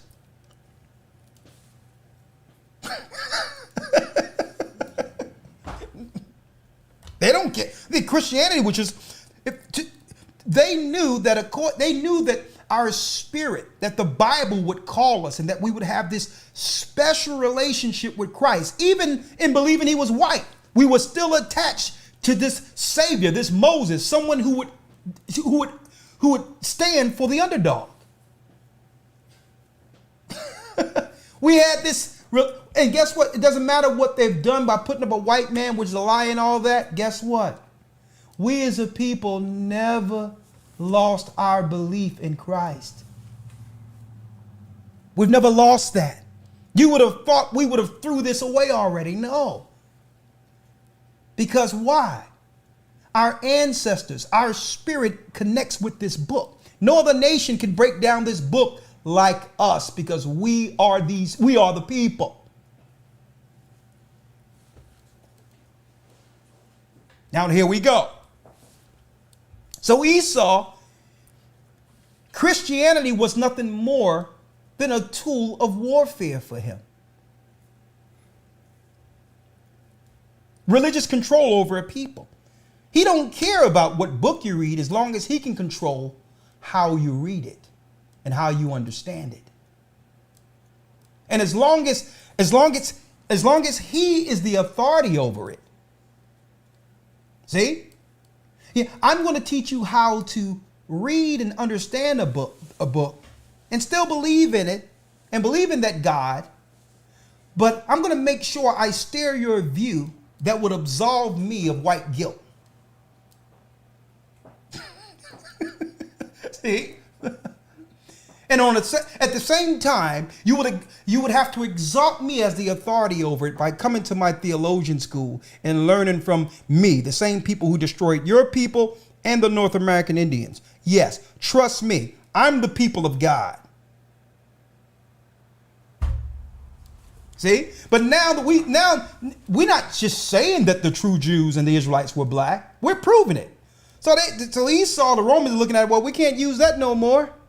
Okay. Let's set up a yoga school. Okay, we can't. Let's go to New Age. Let's go back to the Babylonian religions and the gods we've been worshiping. We can't use that, and since we can't use that no more, well, our brother know that the earth is his to rule one day, and the Bible confirms that. So we tried to play along as long as they were willing to be slaves, but now if you realize that the empire belongs to you, well, let's get those batches of vaccines ready. Okay? As long as you were predisposed to serving me and believed that I was the people of the Bible, hey, it was all good. But you know what? That COVID-19 thing is really affecting those people who are disproportionately affected in the black neighborhood. How convenient. Same thing they did to the North American Indians. Hold up now. Hey, here we go. A Thanksgiving special. Go ahead, Elder Lawyer. Yes, sir. Verse 26. And thy carcass shall be meat unto all the fowls of the air, and unto the beasts of the earth, and no man shall fray them away. The Lord shall smite thee with the botch of Egypt, and with the emerods, and with the scab, and with the itch, whereof thou canst not be healed. Smallpox. Not just smallpox, folks. Herpes. A lot of you thought that these were sexually transmitted diseases. No. All of these agents were put in our society, in our neighborhoods, by the enemy. It was shot in us as children. Now, of course, there's a cure to all of that. They don't want you to know that if you build your immune system and eat the right things, that eventually your spirit and your body can overcome anything. But if you believe it's incurable, which is magic. So if they tell you it's incurable, you'll never tap into the source that cures. Because you believe it's incurable. See? All of this came in, folks, through your free health clinics when they started shooting stuff in us under the eugenics program. Before the 70s, they didn't have access to our children like this. So once through the Civil Rights Act, the white crazy liberals started coming amongst us, setting up what you would call hospitals and clinics. Then there was an uptick in diseases. And we all thought it was sexually transmitted diseases. But how can it be sexually transmitted when now we know about the Tuskegee experiment, where they were shooting syphilis into the person, and then it became a sexually transmitted disease. But without the initial inoculation, there was no such thing as sexually transmitted diseases amongst our people. Smallpox in the blanket, anyone? Are you warm? Are you cold this winter? You nice looking Pocahontas. Are you need a blanket, Pocahontas? You and the baby? I got some smallpox for you. So we're not going for none of this crap. The HIV crap, all of it is crap. All of it is. It's a way of intrusion to get into us and shoot something into us that now what they shoot into us exhibit the issues they claim were out there. And it leads right back to the same thing they did with smallpox. They are about to do under COVID. Happy Thanksgiving. You haven't been exhibiting anything? Wait till they shoot this thing up in you. And if I can mention this real quick on what we're reading in Deuteronomy 28. Yeah. I know a lot of Christians out there may hate. They hate when we go into Deuteronomy 28 and try to relate it to our condition as a people. What you have to realize is that Deuteronomy 28 is powerful in the sense that it gives us context as to what happened to us historically. Yeah. Many of our people, when we read about things like slavery, when we read about the atrocities that happened to the Native American Indians, the Balikwa Taino Indians, when we read those things, one of the first things that come to our mind, or the first questions we have, is what? Why would God allow this? Exactly. So the Bible gives us context as to why these atrocities happened, and therefore gives us peace and understanding what we must do in order for the Most High to redeem us and bring us up out of the atrocities that have been perpetrated against us. Because a lot of our people become atheists just out of just studying history and seeing these things. They start to question the existence of God, saying, what kind of God will allow this to happen to people on earth? Well, we're reading about that God here and why he allowed it to happen. Exactly. Through disobedience. Because in fact, yes, God did allow it to happen. Right? But every action has a reaction. We allowed it to happen first. Through we were warned. So we stepped out and tempted the Most High and began to do what he said don't do. And he's like, you think you can trust these nations? These nations are waiting for you to operate outside of my hedge. So he wasn't saying what he was going to do to us per se, but without our protection, the nations were going to disease us. They was going to kill us. They were going to do all those things. Right. He knew the nations were chopping at the bit to get to us and couldn't, because we had the Ark of the Covenant. We had the God of Israel who saved us out of Egypt. They knew if they came against us, our God would destroy them without hand. We had the courage of the mighty. The nations feared the men of Israel. So the Most High knew what would happen once we began to operate outside of his hedge. The nations would conspire all of what was written of against us. So the botch, the disease, he knew the nations, Esau would be cooking this stuff up against us to consolidate power. All the nations are saying, well, listen, if we can keep them down, we as a lower race will rule forever. So it must be systemic. The captivity, the mind control. Every system we set up must be systemic, which does what? Promote debauchery, evil, and sin amongst these people. Their sin is our win. See? So the Most High knew that what the nations were conspiring against us. And we started trusting the nations. No, what you got for us, Lord, isn't good enough. We want to try what they're doing. He's like, you sure you want to align yourself with these people? Because once you align yourself with these people and I'm no longer protecting you, you can forget about the land of Israel. You can forget about power. Everything I prophesied that you would be, all the rulership and power that I gave to your father Abraham will be relinquished for a time until my son brings order. But up until that time, These other nations are going to have their way with you and your children.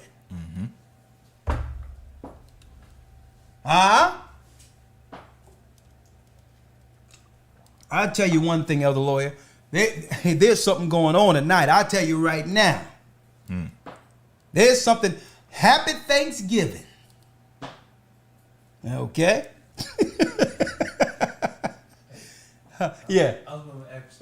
Yeah. It's also like a deeply seated psychology thing with our people, where even like if we're talking about the Book of Mormon and all that stuff, you notice the Most High revealed to us that Yeah. we rule the earth and judge the angels. Yeah. And here it comes, people once again saying, no, guess what? These guys are really the prophets in bringing the information.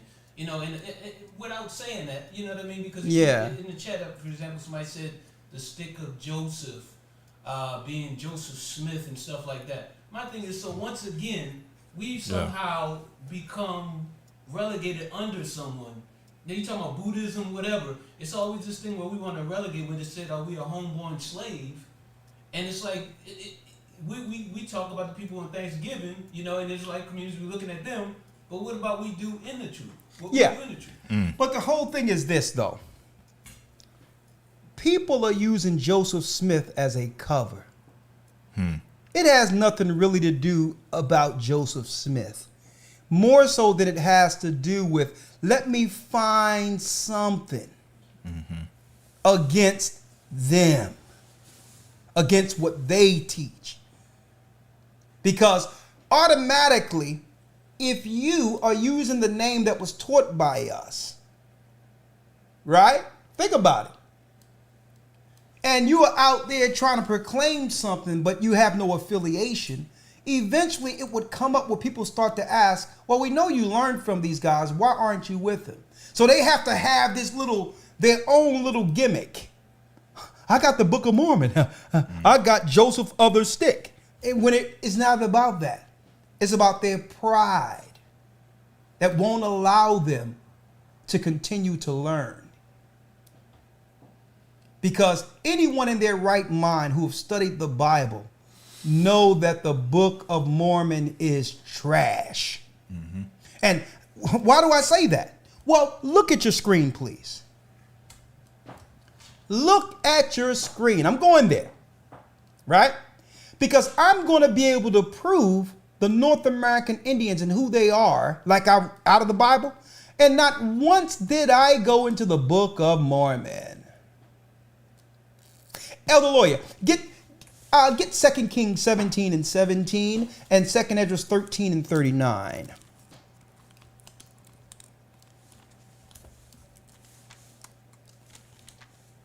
Now, because if I'm to believe that Joseph Smith is the prophet that would deliver the stick of Joseph, I have to also believe, according to, Brigham Young and others and the Book of Mormon, not the Church of Latter-day Saints, these Europeans who stole the land, I have to believe also that the Book of Mormon was delivered to them through the angel Moroni.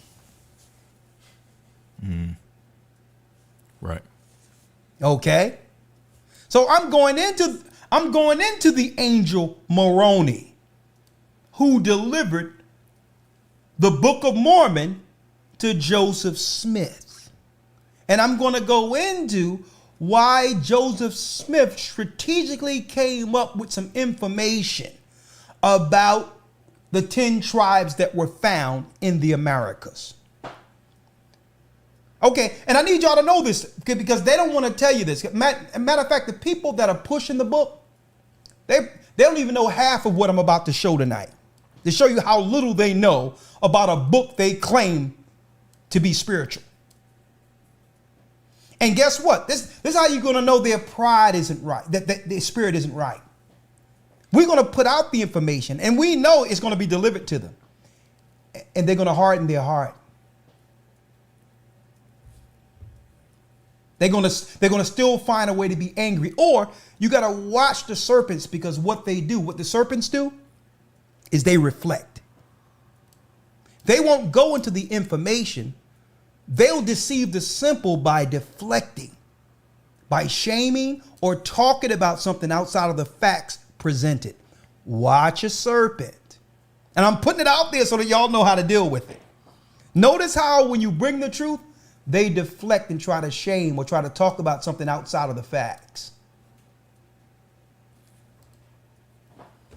All right? So we're going to go there. We're going straight to it right now. Let's go, other lawyer. 2 Kings 17, verse 17. Read.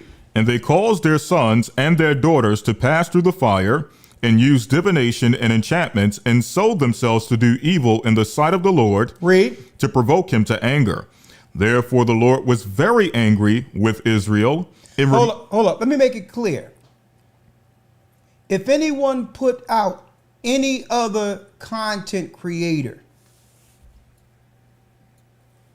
okay, in our chat, not only will we delete what you're saying, we're going to block you. Because by putting out a brother about a Book of Mormon is actually a diversion. The deception happened before, brother. Okay?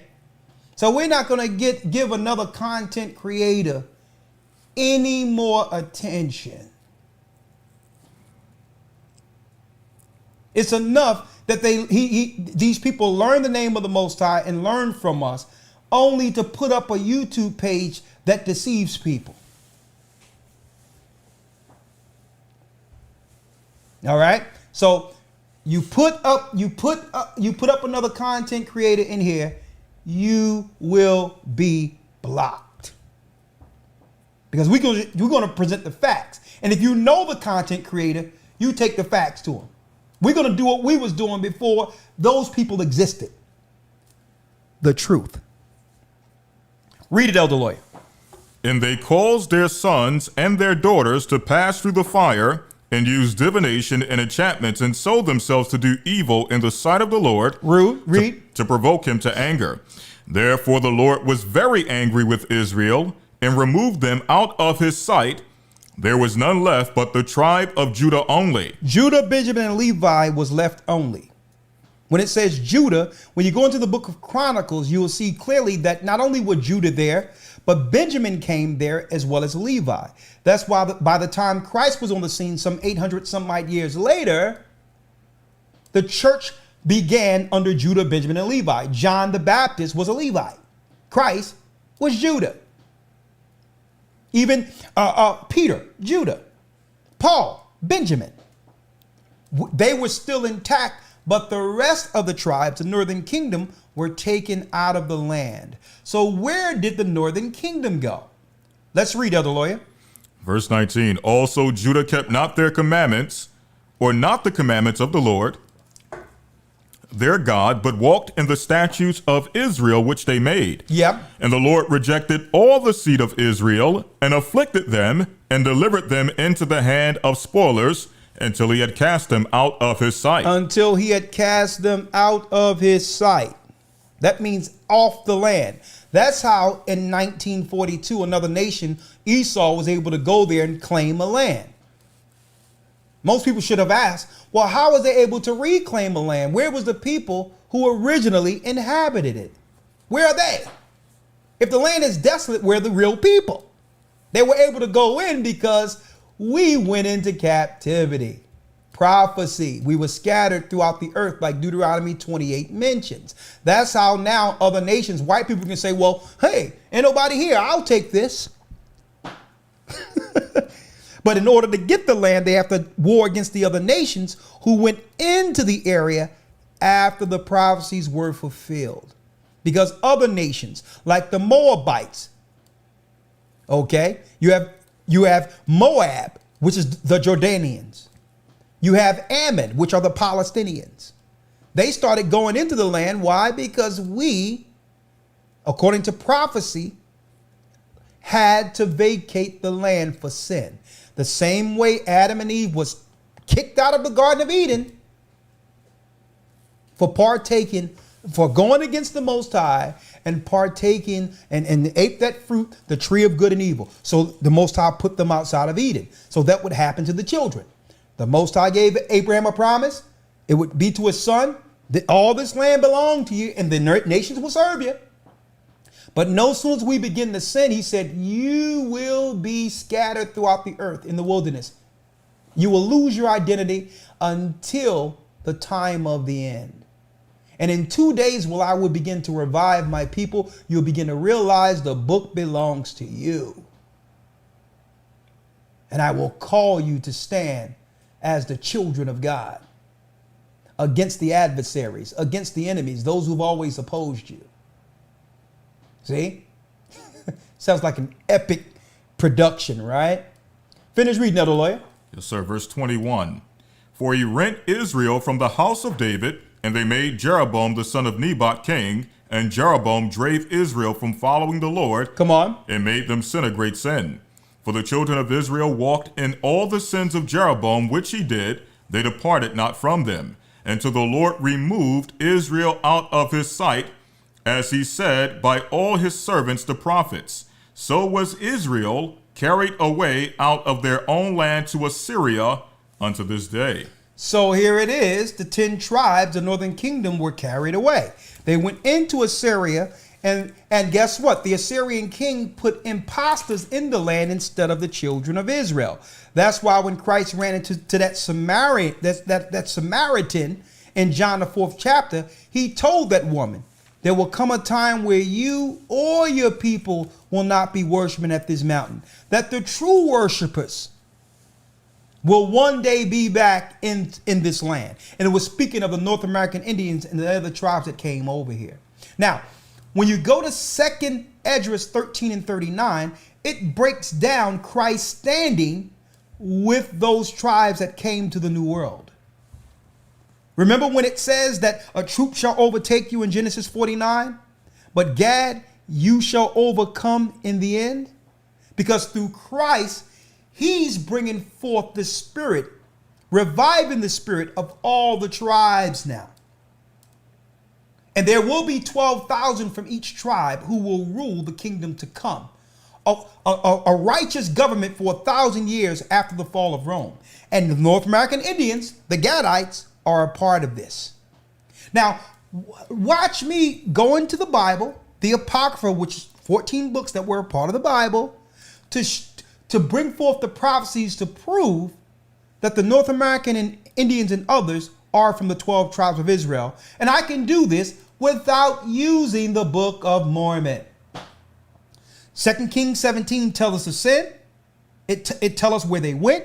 And also it tells us that impostors were placed in the land instead of the children of Israel. The beginning of Gentiles following Jewish customs. So what you can find in Genesis, where was you at? 2 Kings 17. 2 Kings 17. What you can find there is the origin of Judaism, where they begin to mix Babylonian customs with Israelite customs.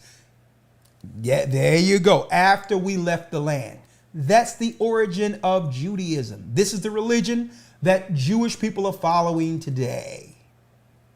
A mixture of Babylonian and witchcraft and all that, along with the laws and the records written in the Old Testament. Now, so where did these people go?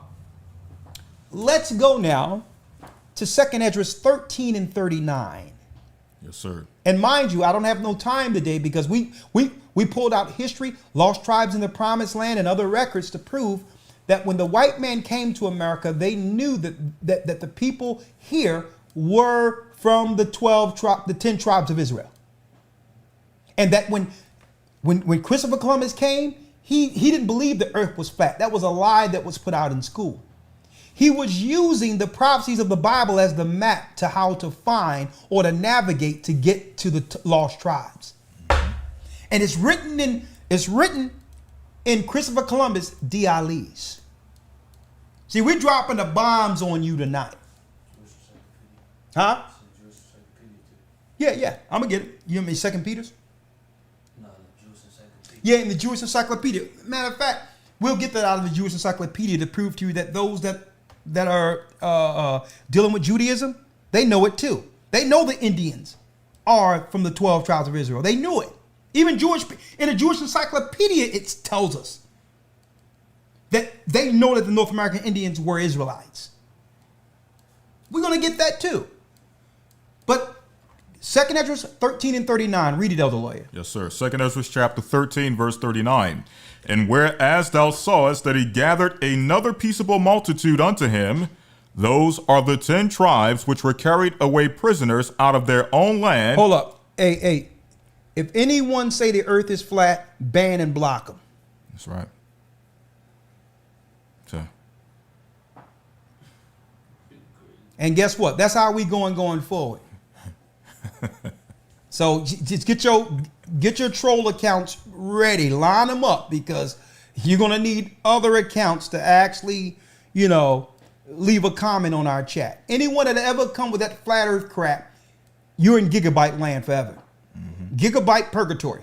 Well, some of them trying to be smarter about it, so they say, "Well, there's no satellites, there's balloons." Yeah, listen, I'm not even dealing with it. I'm not dealing with it. It's stupid. And what happens when you begin to go into the stupidity realm? It does something. It throws off your reasoning, where you lose logic. And I'm not going there anymore. All right? Let's go. Yes, sir. Verse 40. Yeah. Those are the 10 tribes which were carried away prisoner out of their own land in the time of Hosea the king. Yeah. Whom Salmanassar the king of Assyria led away captive, and he carried them over the waters, and so came they into another land. And so came they into another land. So we know where the 10 tribes went. They went over the waters, and they began to drop off their brothers into certain areas in the new land. And these are the instructions that, believe it or not, guess who presented the same scriptures to Queen Isabella? You got it. Christopher Columbus. And even during that period, there was a big rendition where they began to actually kick Jews out of Spain. Near that same period, these were the Israelites, the black Jews, the Moors. We were Israelites. When we were extradited out of the land of Spain during that same period, that was them coming against the Israelites, the Jews in Spain, the Israelites, during that same period. Now, read on. Verse number 40. Read. In fact, 41. Read. But they took this counsel among themselves, that they would leave the multitude of the heathen and go forth into a further country where never mankind dwelt. America, the New World. Now, this is in the Bible. Get yourself a King James Version Bible. The Apocrypha was a part of it. The devil will say, well, don't read that. It's not spiritually inspired. No, it breaks the Jesuit programming. That's why they don't want you reading it. 2nd Ezra, Wisdom of Solomon 14 identifies Esau putting up a white fake image to be Christ. It's like, well, okay, we can't read this amongst the black churches. Okay, with Tom Cruise up there with stringy hair and blue eyes, we ain't gonna be able to sell this trash, this psychosis that anyone would believe that Christ was a white man. That is a sick thought. Straight out. It's ridiculous. We are the original people. All races came from us. The original people are black people. And up until this day, they can't be the original people, the chosen people. Think about it. How can they be the chosen people when white people cannot bring forth black people? When we can, but we can. We can bring forth black and white. So it's utterly ridiculous. And you got to be crazed to believe that Christ was a white man. It's stupid to even actually believe that. But hey, Joseph Smith, the daddy of those who believe in the Book of Mormon, he has a fix for that. Because he taught because you all did wrong, that God turned you from white to black. That's how simple Joseph Smith was. The Church of Latter-day Saints teach that black people were once white, but because they sinned against God, we lost our beautiful white hue, our white color, our pink red cheeks. Now, I'm going to show you. We're going to have a little thing with the Book of Mormon today. I'm kind of excited about that, right? But finish reading. Yes, sir. Verse number 42. Yeah. That they might keep their statutes, which they never kept in their own land. Come on. And they entered into Euphrates by the narrow passages of the river. For the Most High then showed signs for them, and held still the flood till they were passed over. Read. For through that country there was a great way to go, namely of a year and a half. It took a year and a half. Read. And the same region is called Arsareth. And the same region is called Arsareth, which means hidden land. So we know the 10 tribes came to the Americas, the hidden land. Finish reading. Verse number 46. Read. Then dwelt they there until the latter time, and now when they shall begin to come, the highest shall stay the springs of the stream again. So that means the same tribes that came to the Americas, a remnant is going to come out of that. And it talks about that in the book of Ezekiel when the ships of Tarshish is sent to do what? To deliver the remnant that are left after the fallout in the earth, to bring them back into the land from this side. It's going to happen again. Read. Verse 47. The highest shall stay the springs of the stream again, that they may go through. Therefore sawest thou the multitude with peace. With peace. So guess what? And the prophecy showed the 10 tribes standing with Christ, a man taller than the rest, delivering them from the hands of Esau after smashing Rome. Hey, here we go. Yes, yes, yes. Now, for those who want to go back and resurrect their daddy, Joseph Smith, I got to show you something.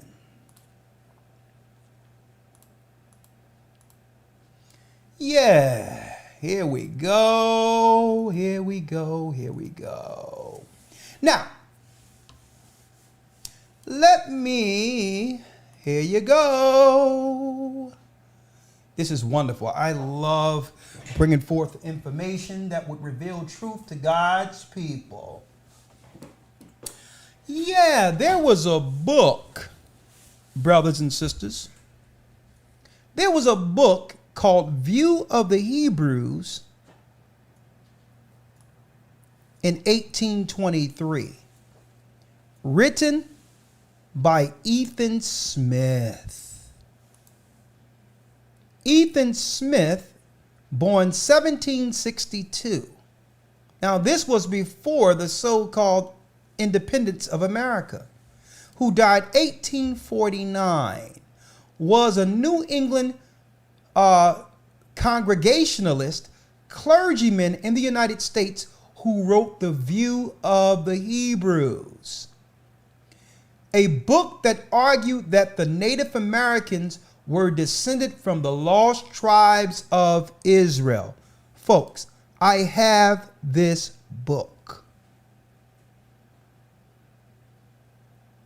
A white man, a clergyman, a pastor was teaching in America that the 10 tribes the Indians were from the lost tribes of Israel. Oh, a Thanksgiving special. But guess what happens here? The word is getting around Europe that we cannot continue to kill and swindle the Indians out of their land if people believe they're the chosen people of God. So who do they finance as a religious, listen, as a religious mercenary? Who, you wonder? Let me get him here. No, I'm going to get him. Give me 1 second. Now, look at this here. I want y'all to see this. Let me go back now.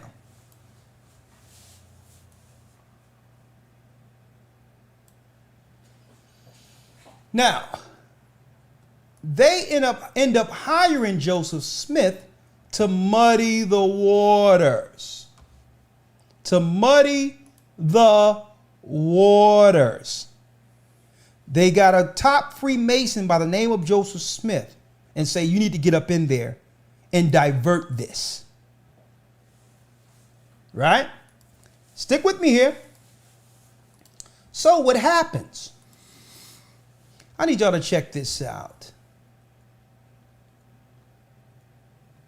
I need you all to check this out, folks. All of a sudden, where did I pull that up, Elder Lawyer, when I showed the date? Let me see here. It was the Ethan Smith, View of the Hebrews. Yeah. And then also, I believe, the Book of Mormon. The Book of Mormon. Where's the Book of Mormon at? Right here. Where is it? Just have to scroll up. Huh? Go to the Book of Mormon and scroll up to the top. Right? The Book of Mormon. Where is it? 1 second. I got it. Hold on.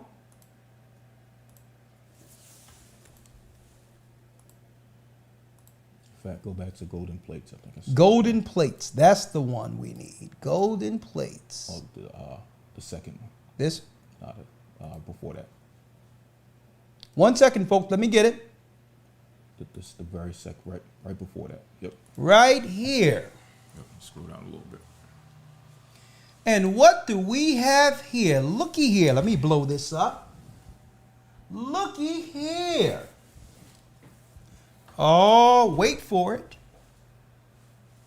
Because I have a lot lined up. Wait for it, folks. Looky here. The Book of Mormon. And it says, according to the Latter-day Saints' belief, the golden plates, also called the gold plates, or in some 19th century literature, the Golden Bible, are the source of which Joseph Smith translated the Book of Mormon, a sacred text of faith. Some witnesses describe the plate as weighing from 30 to 60 pounds, golden color, and composed of thin metallic pages engraved in hieroglyphics on both sides and bound with 3D shaped ring. Look at this. Smith said that he found the plates September 1823. 1823, all of a sudden this Freemason finds a plates to make a Bible. The same year, a pastor is speaking under a ministry going throughout the earth saying he found the lost tribes of Israel. Now, is that more than a coincidence? That Ethan Smith is showing who the 12 tribes of Israel are, and this guy now found some plates the same year saying, I know who they are too.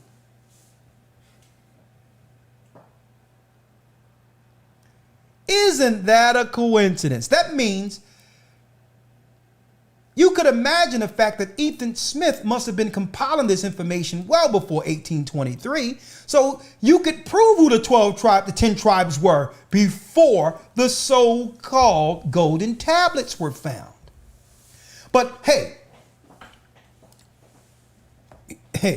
let's not stop there, Elder Lawyer, because you have to realize that, you know, their daddy, Joseph Smith, was on another level, this 33-degree Mason, because he had something special. The angel Moroni directed him to the buried stone box. He said that the angel prevented him from taking its place. Now, check out the angel Moroni, folks. The angel Moroni, macaroni, showed Joseph Smith the golden tablets. You can't make this stuff up. Remember this? Do you remember this? The angel Moroni is an angel whom Joseph Smith reported as having visited him on numerous occasions. beginning on September 21st, 1823, when there was a book by Ethan Smith highlighting that the Indians were from the tribes of Israel. Here come Tenderoni. Angel Moroni comes. That's the truth about Roni. Joseph Smith now found some golden tablets. Right? Now, let's go. Oh, we're going to go into this devil later. But check this out, folks. There go the devil Joseph Smith right there, right? Right? Who came up with the Book of Mormon. Check this out. Hold up now. I think I have one other thing. Hold on. Let me get it. Because there's a few things I want to show. Hold tight. Let me get it now. Let me get it. Oh, that's it. Tenderoni. Right here. There he is. The Angel Moroni, folks. Look at your screen. We reported on this last year. Now, if you're going to believe the Book of Mormon now, you got to believe, because Joseph Smith said he was shown the tablets by the Angel Moroni. You can't make this stuff up. Now, I'm going to tell you, all of this stuff has been debunked already amongst religious historians. No one has found these golden tablets, folks. Mm-hmm. It's already been debunked years ago. I'm not even going to how ridiculous this story is and how coincidental that you got some tablets at the same time a devout pastor is warning you all not to destroy the North American Indians because they are from the tribes of Israel. Ethan Smith. Right? Let's go into Moroni real quick. Oh, yeah. An earthquake, Utah earthquakes, causes Angel Moroni on Salt Lake Temple to lose his trumpet. You can't make this up, man.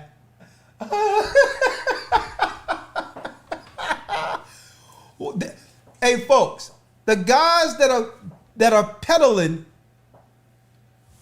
the Book of Mormon is telling you that this angel right here, this white angel, delivered the golden tablets to Joseph Smith. And he lost his trumpet last year through an earthquake. This is in Utah. You cannot make this stuff up. See? These guys out there peddling that book, Elder Lawyer, they would have been better off just learning. Because I don't even know how they're going to recover. And folks, you got a guy running around baptizing people, believing in the Book of Mormon. So when it tell you that that God's people are a lost sheep, look what it says here. The Angel Moroni statue atop of the Salt Lake Temple of the Church of Jesus Christ of Latter-day Saints stand with its trumpet missing after a 5.7 magnitude earthquake centered magna hit Wednesday. And this happened right around COVID, because we were reporting during the COVID thing before it all came out that an earthquake happened in Utah. So the Most High is sending a sign destroying the idols of the Gentiles who have always destroyed the North American Indians. And you got some simpletons running around with the Book of Mormons. Mm-hmm. Hold up now. Hold up. Real quick, if I could read a scripture on that. Come on, let's read the scripture. Come on. Wisdom of Solomon 14, verse 11. Therefore, even upon the idols of the Gentiles shall there be a visitation. Shall they be a visitation? Go ahead. Because in the creature of God they are become an abomination, and stumbling blocks to the souls of men, and snares to the feet of the unwise. And see that? Only simple people and unwise would follow that. The Most High is destroying the Mormons. and their ideology. The only reason, folks, the only reason that the Jesuits and others and the Masons pulled Joseph Smith out was to actually deflect people from the information Ethan Smith was teaching with the book published and presented in 1823. Folks, I got the book. They was breaking down this information in the early 1800s. The white man knew that they were the North American Indians were Hebrews. So what you need Joseph Smith for? You can prove this with the Bible. Hold up now. Hey.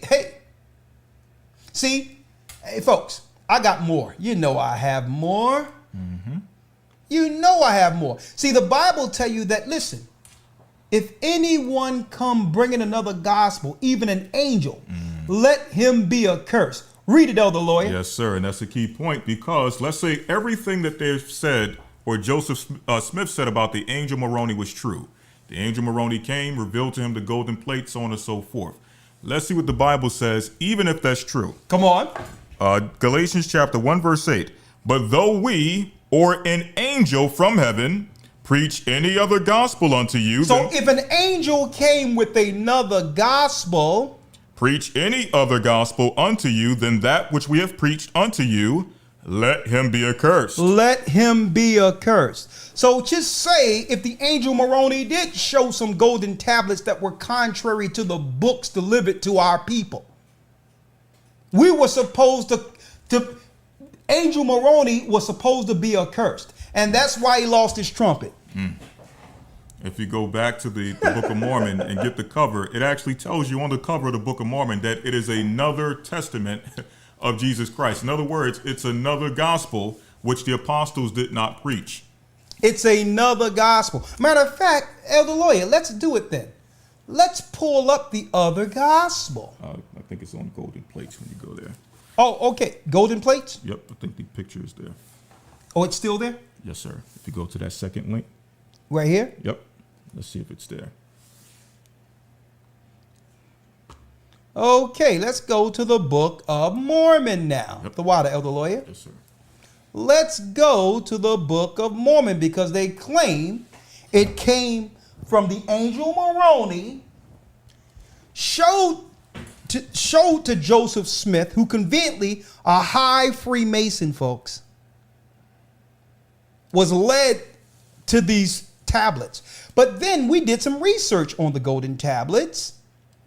But before we go there, that's right, what we're going to need you all to do is hold one tight, because we're going to go into the Book of Mormon. Hold tight. We're going there. And we're going into the golden tablets. But first of all, we're going to show you the Book of Mormon. Right? So hold tight. I'll be right back in 1 second. 1 moment. 1 moment.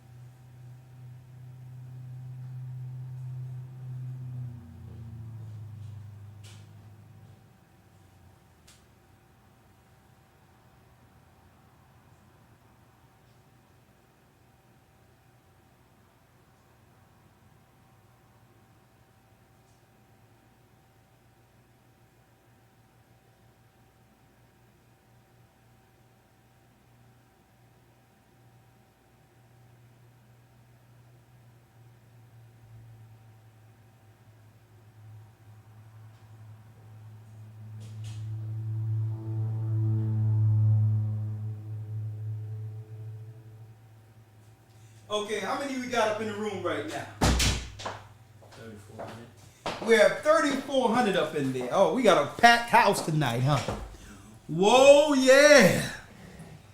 We have a packed house. Do us a favor, folks. Hit that like button real quick so we can drive a few more people up in here. All right. All right. Oh, yeah. Here we go. Here we go. Here we go, my brothers and sisters. Real quick on the Book of Mormon. Yeah. In the Jewish Encyclopedia, they show authors back as early as the 1600s that were saying that they were Israel there. Exactly. But what it alludes to after that is it says undoubtedly that's where Joseph Smith got his inspiration for the Book of Mormon. Let's get it out of the Jewish Encyclopedia, if you don't mind. Let's get it. In the Jewish Encyclopedia, they have history going back to the 1600s. In the Jewish Encyclopedia, in which they understood that the North American Indians and those that were found in North, Central, and South America were from the lost tribes. Right? Let's read it. Says Charles Beatty. Okay, where we at here? Says Charles. Stuff compared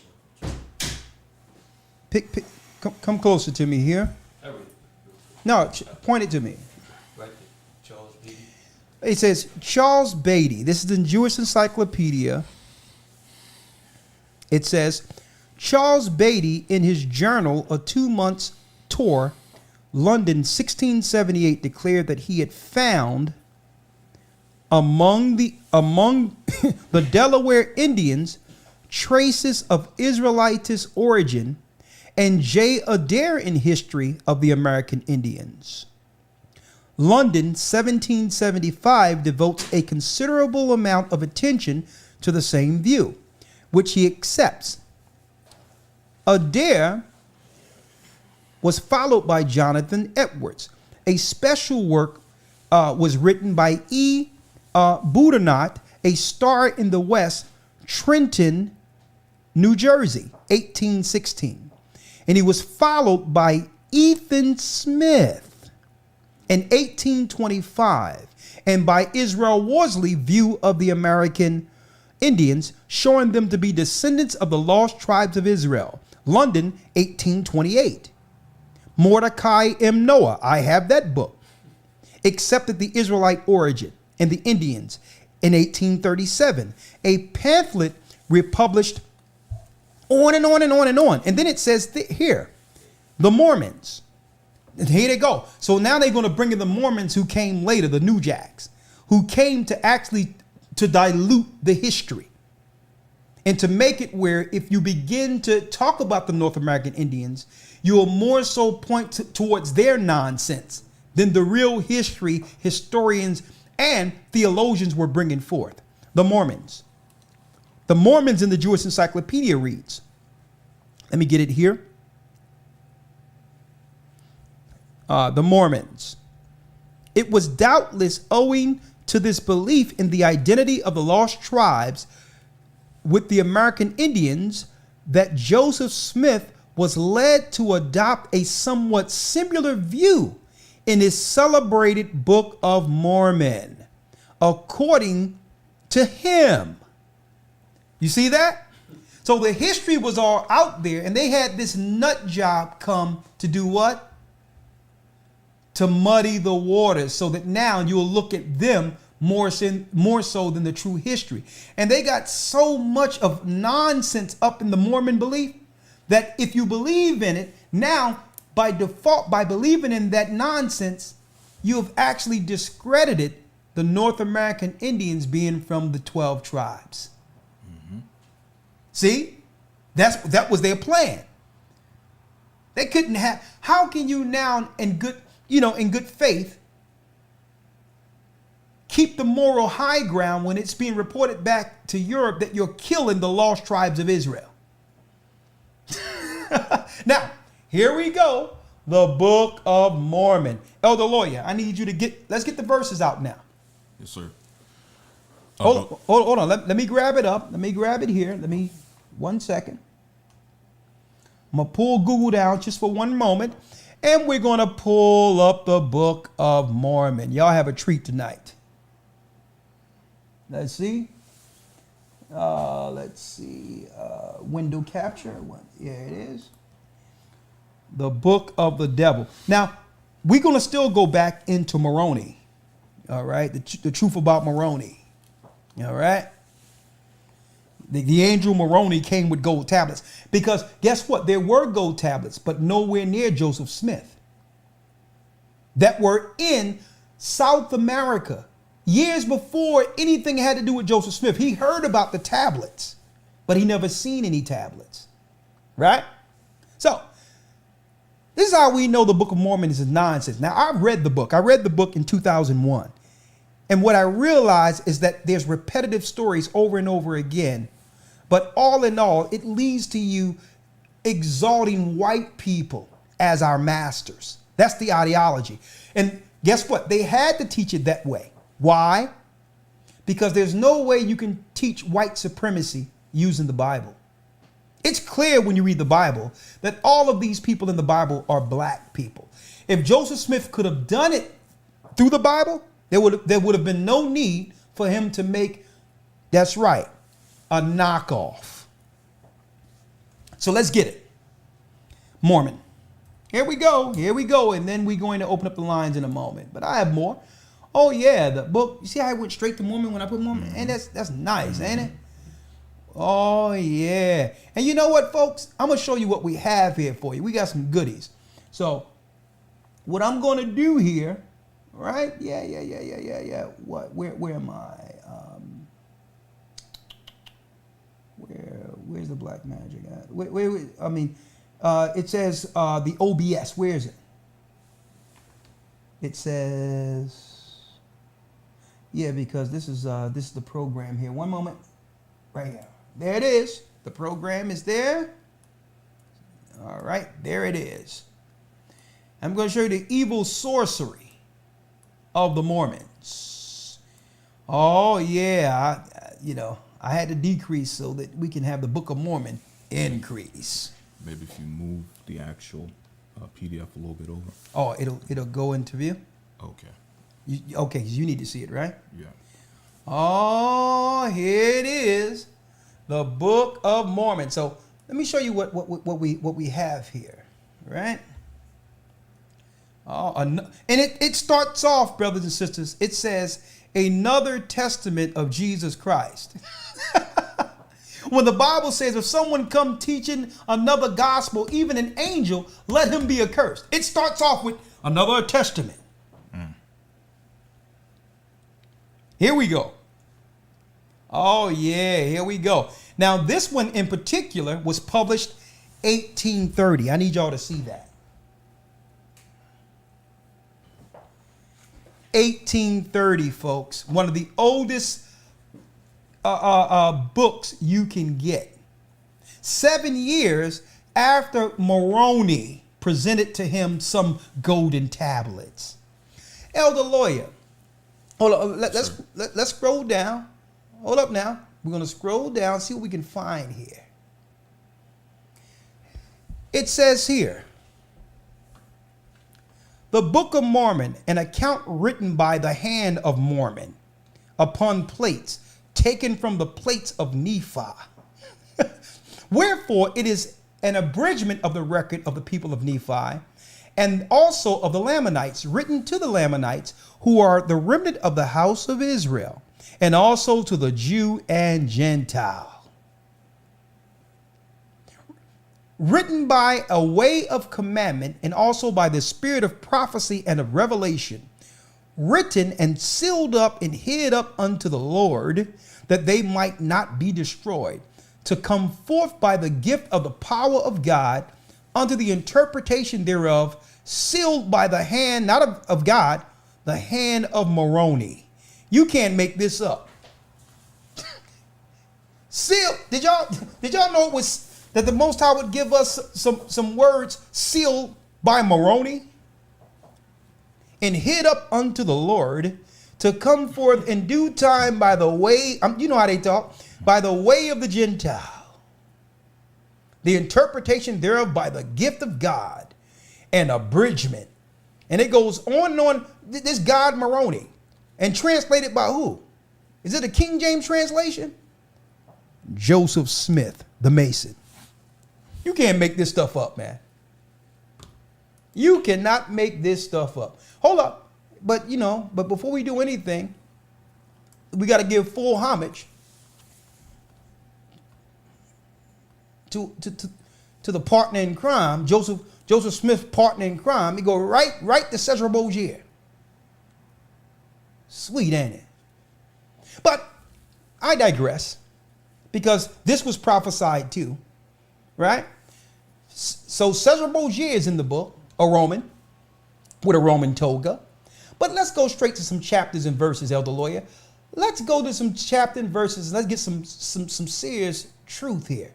Chapter and verse, Elder Lawyer. Let's go to 2 Nephi 5 and 20. 2 Nephi 5 and 20. Let's go down. 2 Nephi 5 and 20, you said? Yes, sir.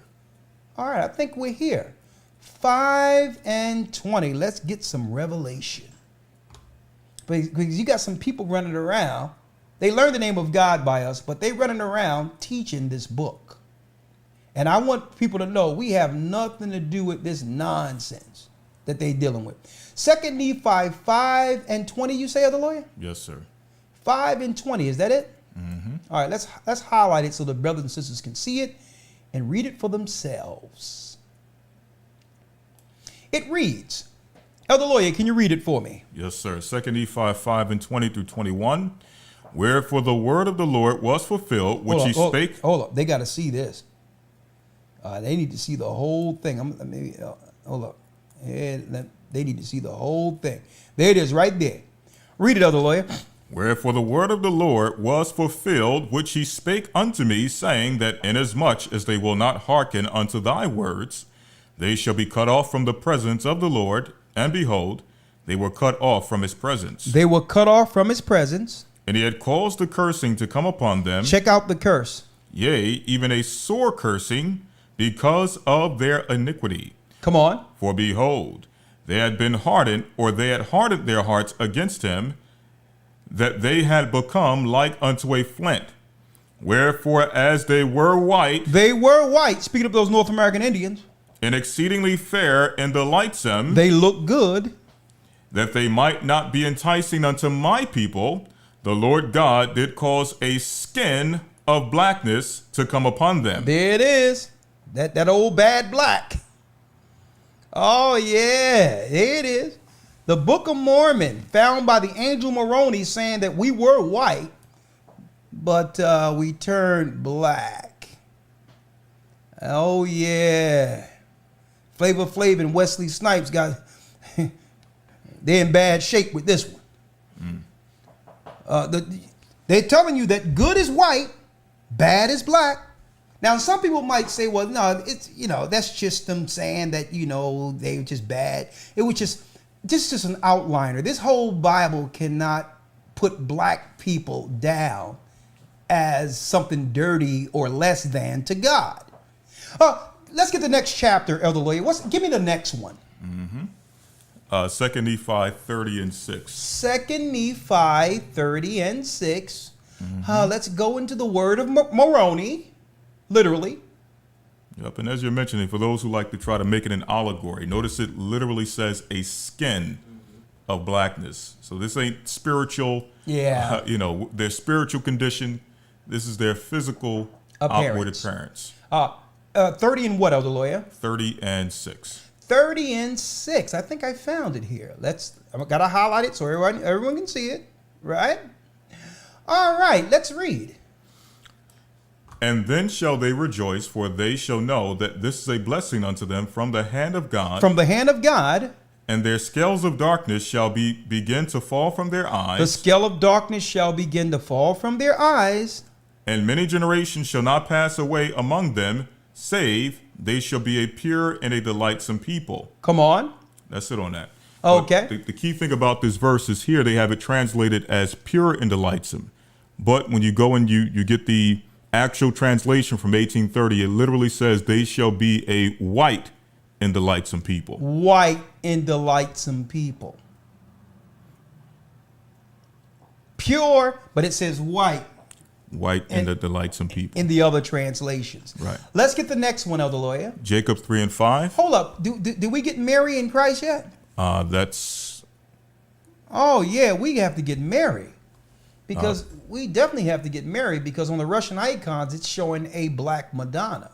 Mm-hmm. But let's see if we get married in Christ. Let's go straight to it, because it tell you Christ's feet was like fine brass, as if they burn in a furnace, right? Mm-hmm. Oh, let's get the Virgin Mary. 1 Nephi 12 and 30. 1 Nephi, let's get it. 12 and what?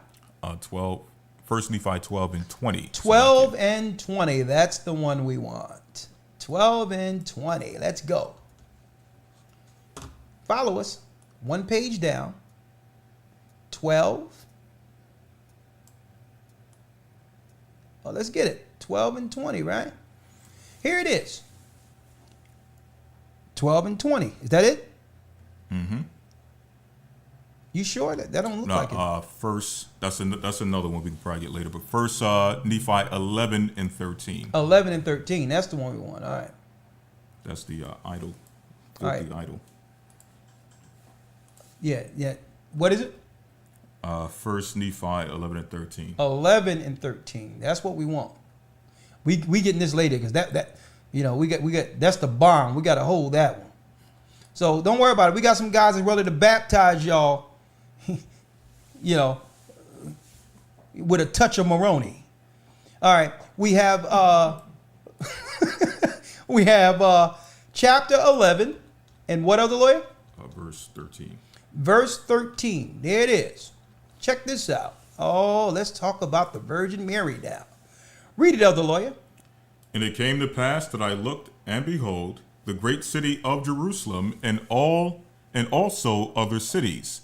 And I beheld the city of Nazareth, and in the city of Nazareth I beheld a virgin, and she was exceedingly fair and white. And she was exceedingly fair and white. You got the virgin thing in there because the Jesuits and Satanists.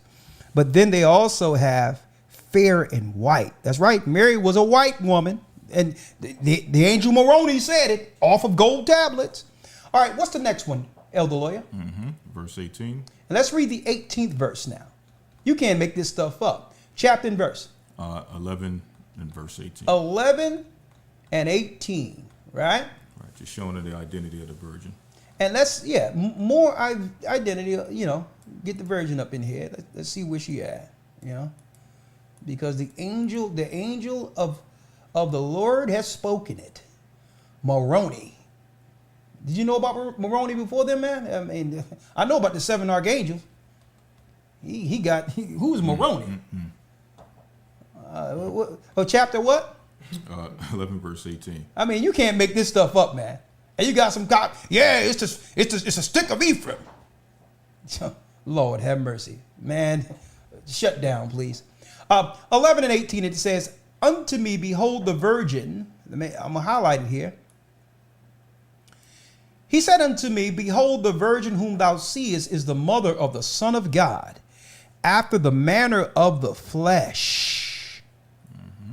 So you can't say it's about her being pure or righteous. Nah, they're showing her color according to the flesh. She was white in their book. Mm-hmm. Anything else? Oh, there's more on there, right? That's it on that. Okay. All right. What else we have? Hold up now. No. We got to go right here.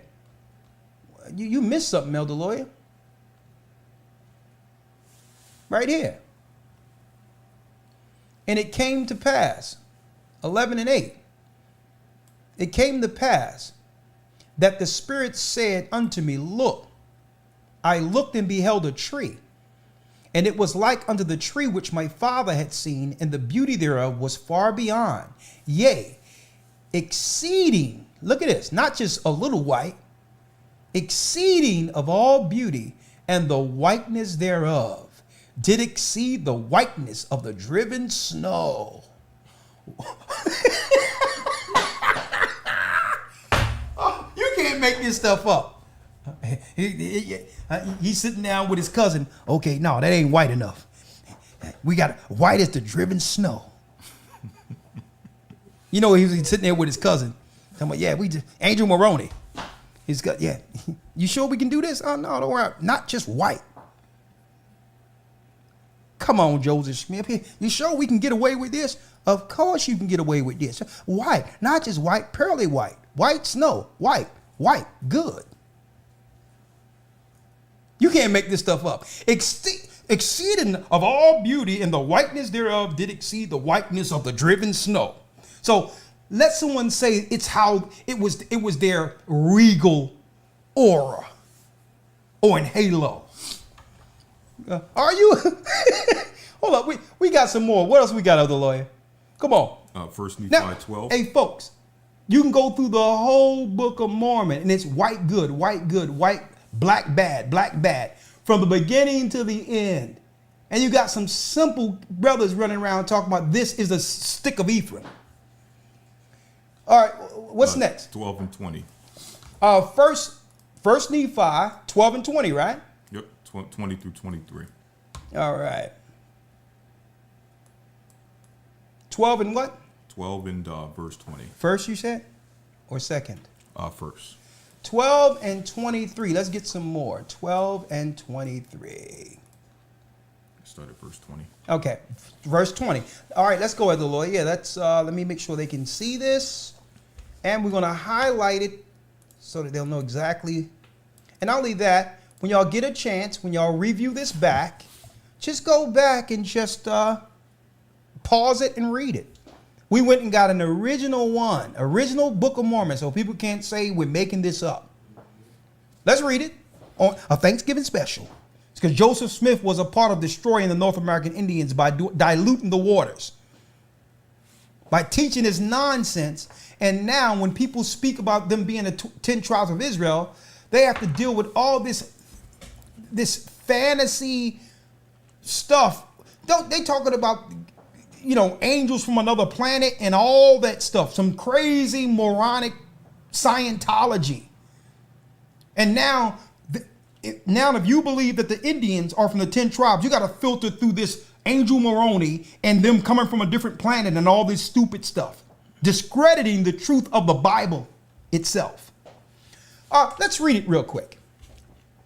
It says here, and it came to pass that I beheld and saw the people of the seed of my brethren, that they had overcome my seed, and they went forth in multitudes upon the face of the land. Read. And I saw them gathered together in multitudes, and I saw wars and rumors of wars. I saw wars and rumors of wars. Now you notice they're using quotes from the Bible. You can find this all through this book, where they're just using quotes that we know are true quotes from the Bible to give this garbage credibility.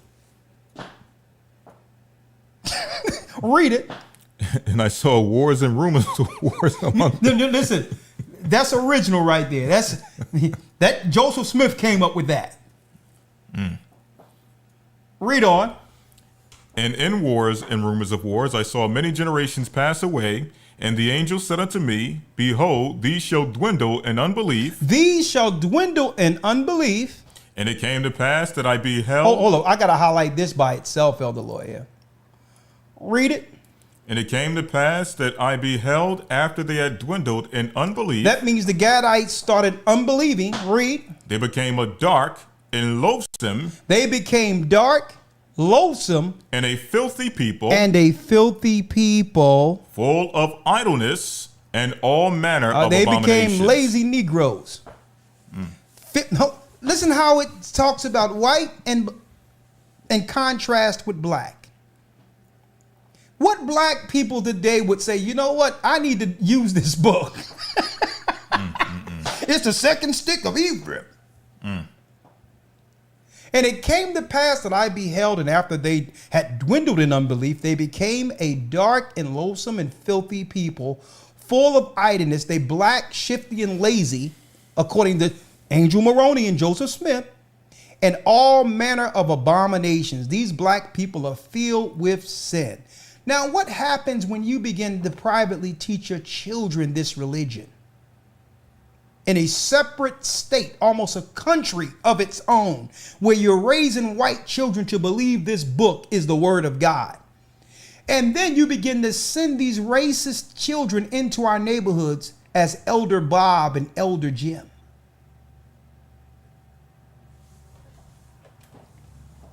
Huh? What happens there? Let me ask you folks, how many, I need you to put one inside the chat real quick. How many of you didn't know that the Book of Mormon speak this ill against black people? How many of you didn't know this? Put a 1 in the chat. If you didn't know this until tonight, put a 1 in the chat. And that's just a few verses. I mean, Oh, it ain't. Listen, we haven't even scratched the surface yet. yeah. I know. I want to see how many 1s in the chat of people who didn't know this is what the Mormons feel about you in your communities. Look at this here, Elder Lawyer. Are you look? I'm going to wait for a second. I want you all to see the importance of us bringing this out here tonight. Wow. Look at that. Hey, but Israelites are the problem. Yeah. This stuff been around since the 1800s. Look at this. Yeah, but they'll claim that the Israelites are the problem, and what Israelites are teaching is wrong. But no one had pointed out that cult. They gave that cult a whole state, and no one will point out that cult.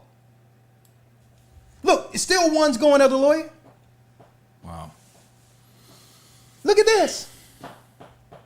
See, this is why we had to bring this out, brothers and sisters, because you got some people who claim to be Israel, but they're not of Israel. Even if they use Israelite names and titles, their doctrine is of the devil and they're ministers of Satan. And I don't care how much they claim to be Israel. And I have to point this out because you have some guys who, using the name of the Most High, whom we taught the true name, peddling this garbage. So we have to protect people because they're not aligning themselves with other Israelite groups out there. They're aligning themselves using the name that we've taught. And people know that automatically when you use those particular names, people are going to give you a minute. You know, even though they may not know, they may still be trying to sense where you're coming from and what have you. You use those names, people are going to give you an air at least for a few moments. Exactly, because they believe you are associated with us. So, hey, here it is.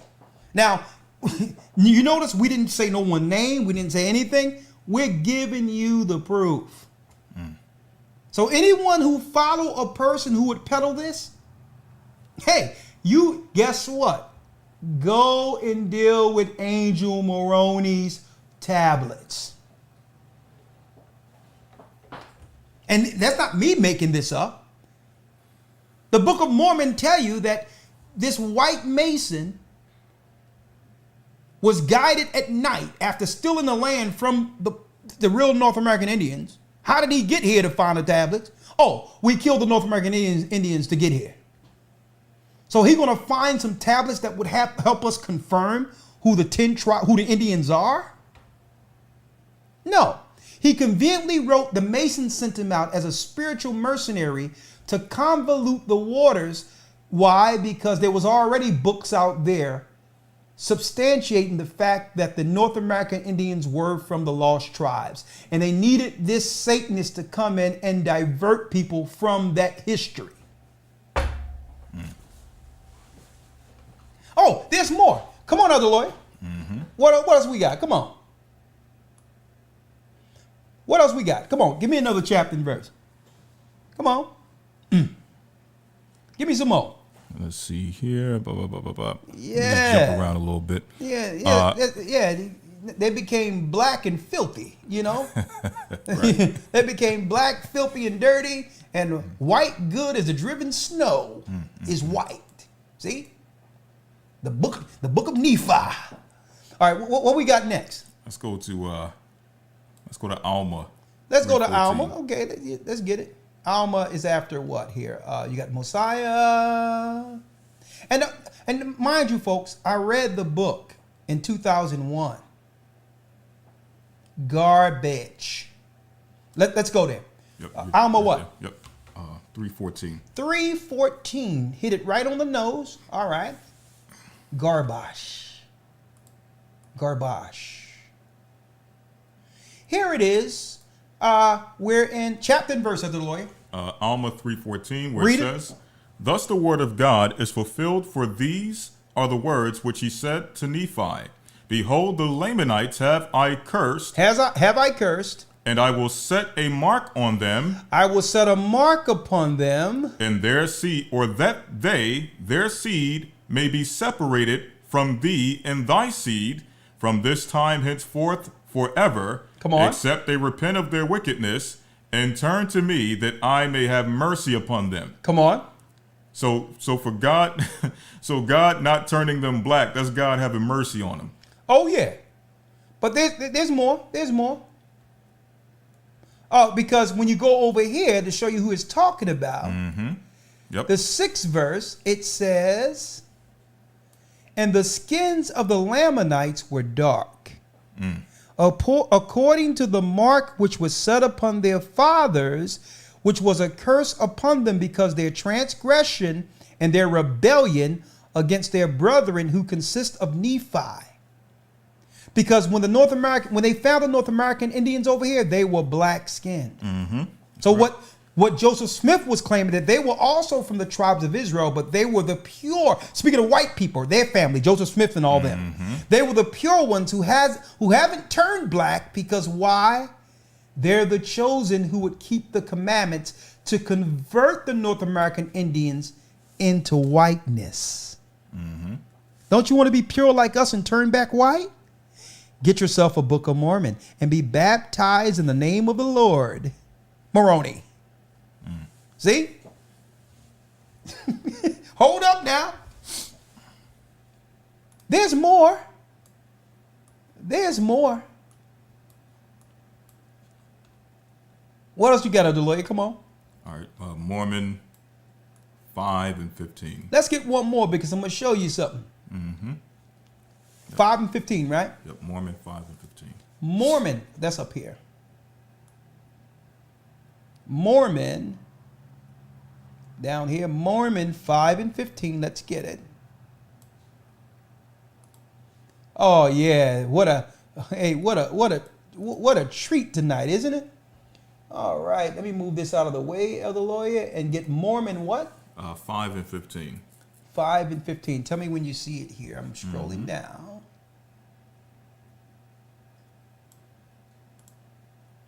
That's Hellerman. Should be close by. Yeah, it's coming down. Nephi 3, it's coming.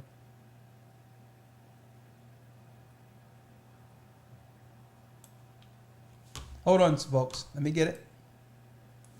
Does it have a table of contents? Yeah. Can they allow you to get directly to it? There it is. There it is. I got it. And what chapter? 5 and 15. The Book of Mormon, 5 and 15. All right, right here. We have it. Yeah, here it is. Now, if y'all want to go through this garbage yourselves, you can do so. Because guess what? It's throughout all the books. It's repetitive. It's repetitive. And that's how I knew. I'm like, listen, this book is such garbage. There's no revelation in it. No understanding that there's nothing in that book you can't find as far as understanding out of the Bible by itself.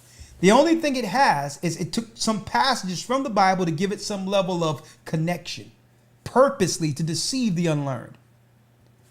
And it's the same stories over and over again with different titles. That's how I know all of these characters were created by Joseph Smith and others. And then it has this repetitive narrative that white is good and black is dirty and we are of the curse. No different than what the Roman Catholics are teaching, claiming that we're from the dark seed of Ham and our color is what? Is a product of our sins. Same stuff. Same ideology. Chapter and verse, Elder Lawyer. Mormon 5 and 15. 5 and 15. Let's bring it up here. 5 and 15. Read it. And also that the seed of this people may more fully believe his gospel, which shall go forth unto them from the Gentiles. From the Gentiles. For this people shall be scattered. Now we see that Christ said that we would be scattered by the edge of the sword because white people, Edomites, destroyed our land, right? Check out what this says about the scattered. Read. For this people shall be scattered and shall become a dark. And shall become a dark. A filthy. A filthy. A loathsome people. A loathsome people. beyond the description of that which ever hath been amongst us, yea, even that which have been among the Lamanites, and this because of their unbelief and idolatry. And this because their unbelief and idolatry. So your black skin is a curse because of what? Your unbelief and idolatry.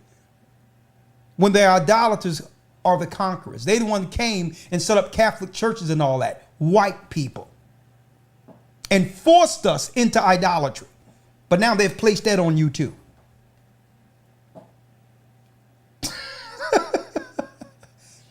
Hold up, because it's a shame because our Bible describes every nation according to their characters and the things they've done. But you can tell what's going on here. This is something personal. This guy hates black people.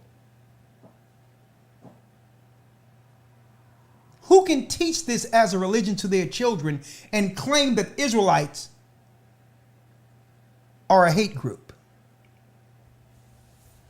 No one is pushing back against a whole white Utah who believe that black people, the way we look, is because God cursed us. Read it again, other lawyer. It says, and also that seed of this people may be more full, or may more fully believe his gospel, which shall go forth unto them from the Gentiles, for this people shall be scattered and shall become a dark, a filthy, and a loathsome people. Look at that. Beyond the description of that which ever hath been among us, yea, even that which have been among the Lamanites, and this because of their unbelief and idolatry. And idolatry. Now I'm going to show y'all something. This wasn't enough, brothers and sisters. That wasn't enough. So I'm going to show you when, they started to turn lily white again. All right, here we go right here. Let me get it here.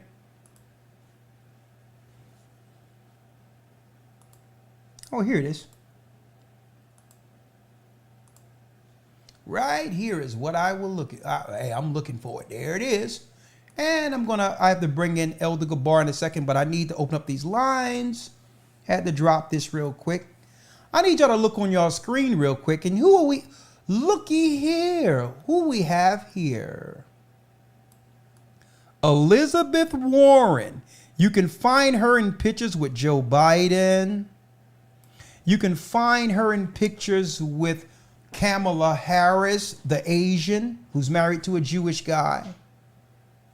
Why do I have her picture up here, you might ask? Because I believe that now we figured out that the Lamanites have finally turned themselves back pure. Right? Look at your screen, please. Yes, yes, yes. Check it out. We're going to get rid of that trash book, and go back to Google. And you know what? Let's do this.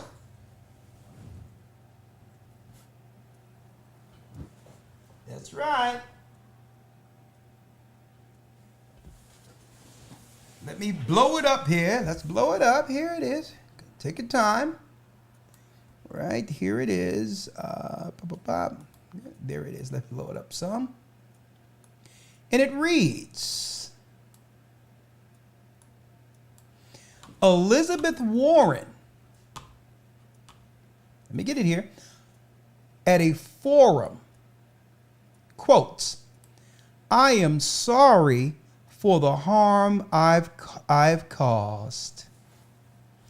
A Democratic presidential candidate, Elizabeth Warren offered a public apology.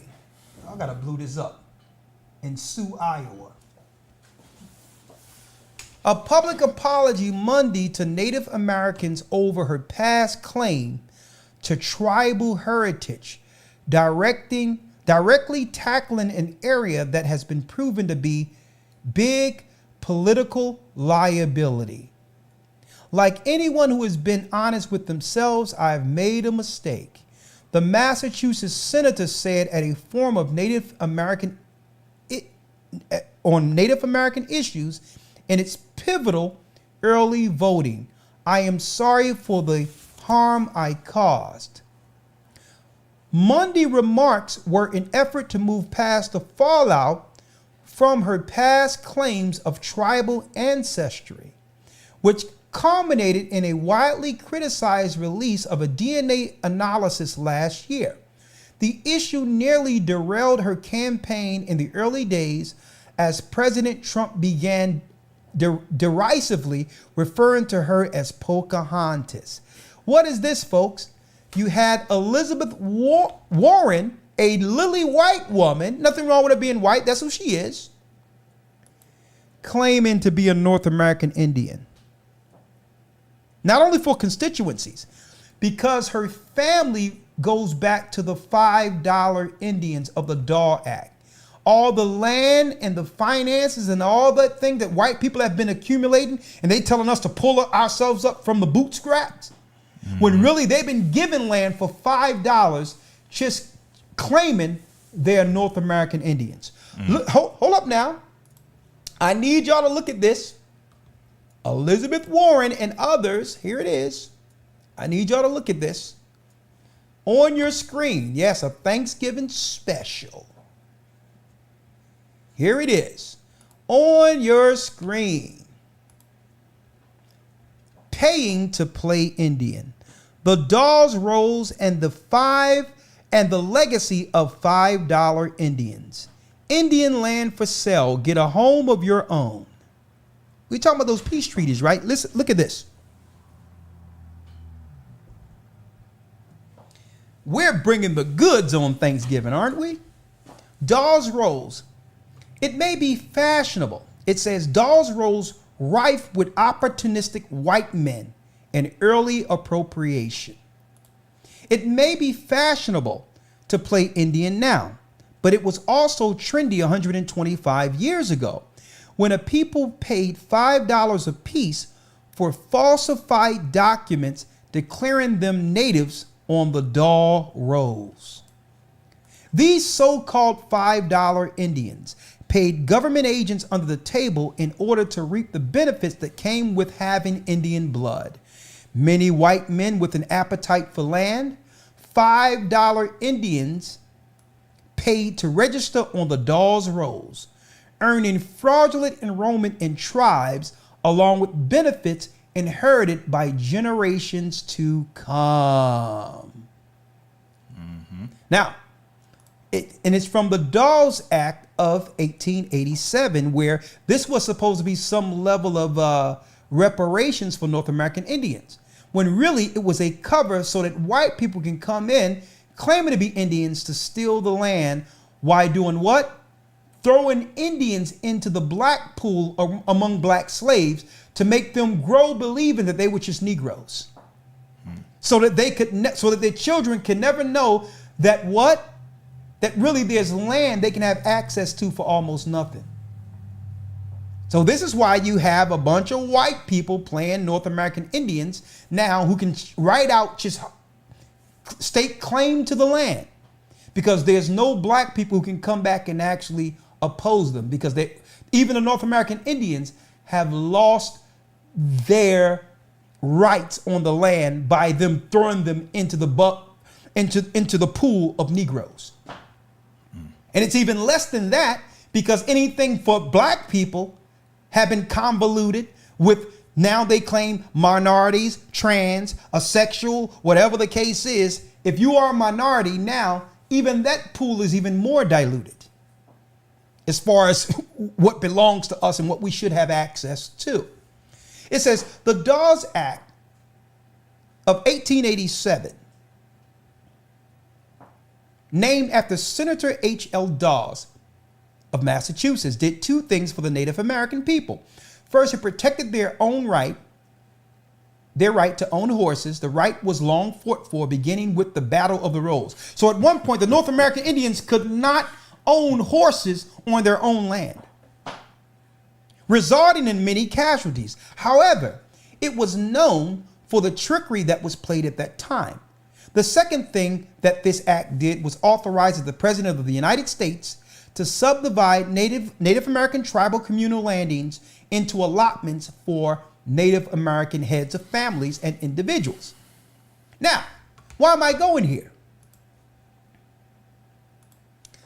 Because the whole time, folks, Esau was planning, that's why I'm glad she had the red on, to circumvent the children of Israel at every turn. Politically, religiously, and otherwise, it was about them stealing the land they believe belonged to their father Esau, due to what they claim in their under their religious ideology, the trickster Jacob tricking them out of their inheritance. So this is why Esau doesn't feel it's deceitful for doing the things they do against us, because they feel our father Jacob tricked them. See that? So now they can claim, yeah, we do things for the North American Indians. We passed the Dawes Act, but then it's not reported amongst the Indians that this stuff is readily available for their children. But yet all the white children growing up in the area are being invited into meetings saying, well, since the Indians didn't stake claim to this, give me $5 and we'll give the land to your family. Wink, wink. All you got to do is put a little paint on it. Oh, yeah. Elizabeth Warren. Mm-hmm. Anything else, lawyer? Yes, sir. The heinous thing about this is, and this is going into a little bit of something else, but I think it relates to this. Yeah. We get called all types of conspiracy theorists. We get called historical revisionists. We get called nut jobs when we state that white people will come and take claim or take stake to not only a religion, but an identity that does not belong to them. And that they will do that to claim that they are the people of the book. We get called heinous as if that's something so far-fetched. Like this has never happened before in history, where white people come along and take the identity of another people for religious benefit, for political benefit, or what have you. Okay? So when you hear people state that, well, you guys, how can a race of people come and steal someone else's identity? Or why would they desire to come and steal someone else's identity? This is not too long ago when they were taking the identity of the Native American Indians for political benefit. Okay? The same thing happened with those who go around claiming to be the people of the book. Yeah. Like, and we brought this out in the academy also, how they will try to laugh off just the idea of black people claiming to be Israel. Right. But yet they can do it. They can say whoever they are, and it's without question. It cannot be questioned. But if we do the same thing, y'all Israelites, what? y'all not Jewish. They can claim to be Christ, the disciples. They can even come up with their own book, calling us black, dirty, and all that. Mm-hmm. And then they can pass laws that's supposed to benefit us, only to come back like these white liberals do today. Because what they did with the Dawes Act, they do this all the time.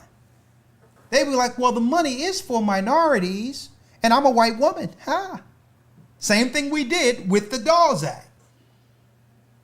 A white woman is a minority, so, so all these benefits that the civil rights afforded black people, well, we're doing to you what we did to the North American Indians, okay? Pull up your bootstraps just like us. Mm-hmm. Right. Because there is no privilege on our side. Mm-hmm. Now, like I said, because this is their empire right now, they make the rules. So I'm not crying foul about it. We're just revealing their true intent behind everything. You must know these people believe everything belongs to them, including us. And the only way to navigate from that and understand that we are greater, not just of than what they think of us, but we're greater than them. See? And what you must do now, you must own that by coming back to this word and staking claim to the greatest.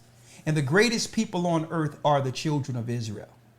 And that's the only way to navigate through this, because they know they're Esau. They understand their objectives as Esau, and they're staking claim to the earth they believe their father Edom lost.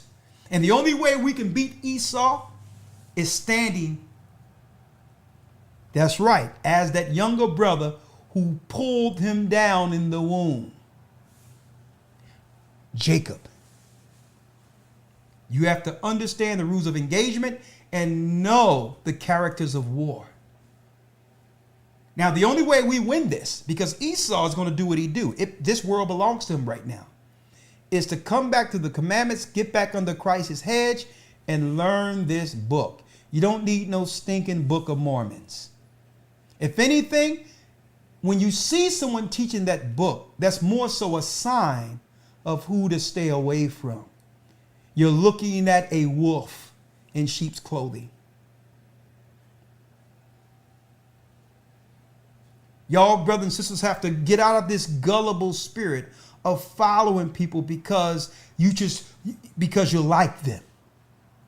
And for any other reason outside of the true word and doctrine of Christ, you have to be very careful.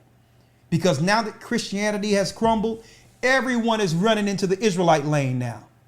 All the pastors now have lost their congregation to the truth, and now all these new jacks are coming through. I'm an Israelite too. Look, I'm Judah. Be very, very careful.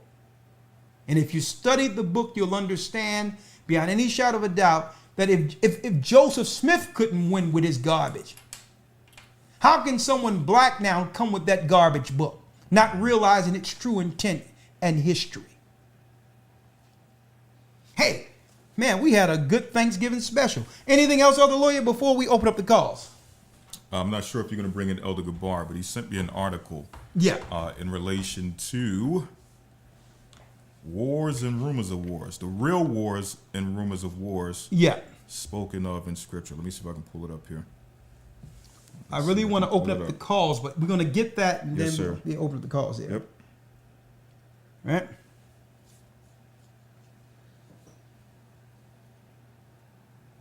Yep. So it says here. Oh, you want to open up the calls first? Yeah. Well, let's open up the calls so we can keep it on the topic, because I want to hear what they have to say, what brothers and sisters have to say. Absolutely. Strictly on the topic right now, and we'll end it with that. Right? Absolutely. Absolutely. Man, I think there's nothing to say after this one, right? Mm-hmm. It is what it is, ain't it? One second. 1 second, we'll open up the lines. Let me all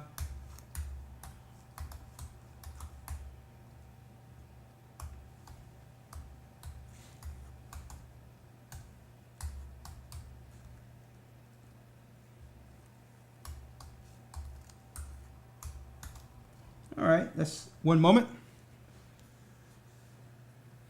Okay, let me turn these mics down I'm gonna turn the mic down for 1 second. Let me get rid of this devil in my way here. And I guess she was the same one who came out talking about, I believe that we should all hold hands and apologize for slavery. I see you, Gaja.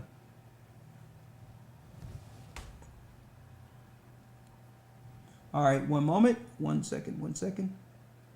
Oh, there go Elder Gaja. I got you too, Elder Gaja. Hold on. Let me get Blog Talk first. 1 second. I'm just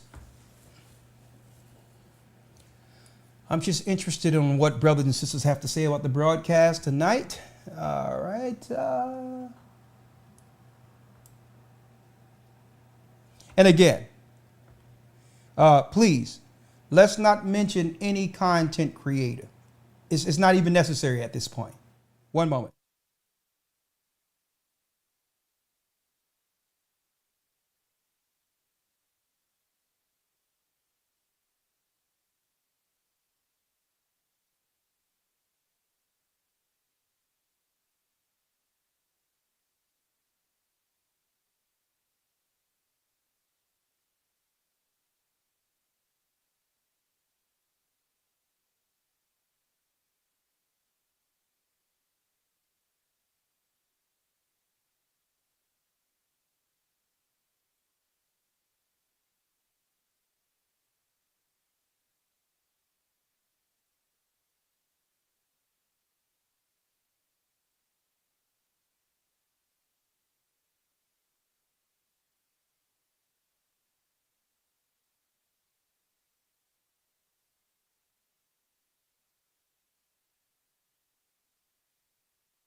All right, we're back. We're back. All right, so we'll just bring in all the calls right now. All right. 515-6059 is on your screen. 515-6059-321. Thank you for your patience. And let's open up the lines, and then I'll bring in Elder Gabar, and I'll also bring in Elder Gaja. Please make sure you hit 1. Okay. All right. We're going first with 404 area code. Hit 1 if you have a question or a comment.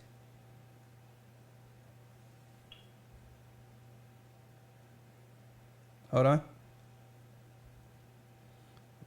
404. Shalom. Shalom. Can you hear me? Can you hear me? We can hear you loud and clear. Talk to us. Shalom, Elder. How you doing? How you doing? I'm blessed by the Almighty. Talk to us now. We have a lot of calls. You got to jump right in, brother. Yes, all right. So basically, starting off, my name is Judah Cypher. I listened to the show last week, and I was kind of offended when you was bringing out the information, even though it doesn't have anything to do with me. But Hold you on. just mentioned Hold on. the Hold name on. Judah. Hold on 1 second. Say something now. Hold on. Say something now. Hey, do me a favor. Find another chord, because it might be this chord here. All right, go ahead, brother. What you have to say? Yes, sir. So I was basically saying when I was listening to the broadcast last week, and you was bringing out the The information other one. regarding this Judah Another character. chord like that.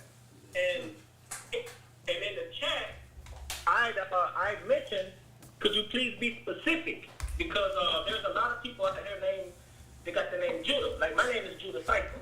And so I had a lot of people, emailing me saying, hey man, is that you? They know what I'm talking about? I'm like, no, that ain't me. They talking about, this other guy out of California. Okay, well let me make it clear so that you're not offended going forward, okay? There is a brother who has the name Judah in his name, all right? He's running around. Right. He's running around with 2 ponytails, baptizing people in the name of the name that we've taught, and he appears as a North American Indian, okay? He's not up under our church. Obviously, he must have learned the name by looking at us, okay? And he privately talked about us to other people. We don't know the guy. We don't know him from Adam. Right. The only thing I know is that he tried. It's a bad knockoff of the Gathering of Christ Church, and I guess he got some level of it's good. He got some level of steam by convincing some people who probably didn't know much, who followed our church, into listening to some of what he was teaching. All right, I've never heard the brother teach. Neither do I care to. Okay. But the name of Judah is in his name. And all I know is one day, the brother Maestro from Houston sent me a video where this guy was next to a pool with a towel saying, yeah, the Gathering of Christ Church. I think we need to take that name. I don't even know this guy. So I didn't even think about it. I'm like, oh, yeah, whatever. He's calling the name of the Most High. Maybe he's on the road. He'll be okay. But then I come to find out that this same brother was peddling the Book of Mormon. So all I'm saying is there's many people out there with the name of Judah, but y'all should take heed and know that these people have no association with us. Just because someone put on white and try to look like the Gathering of Christ Church and use the name we taught them doesn't mean they were sent. So they're there to do what? They're there to deceive and to actually grab on to people before they have an opportunity to be grounded so that they can now sow evil or sow discord as if they know this brother don't know me. And the only people that he'll link in with are those he think or probably could have a problem with us. So you know what happens when people like that get around each other? Eventually, they'll destroy themselves internally. Mm-hmm. That's right. Hold on. Let me see if this will work. One moment. One moment. So, brother, you're saying that we should have mentioned who it is because people are asking, is it you? Well, I was just saying be specific because my name is Judah. Hold on. Initially, we did. Hold on. All right, say something now. Yes, sir. Can you hear me? Much better. Yeah, this is much better. I can hear you clearly now. Go on. Awesome.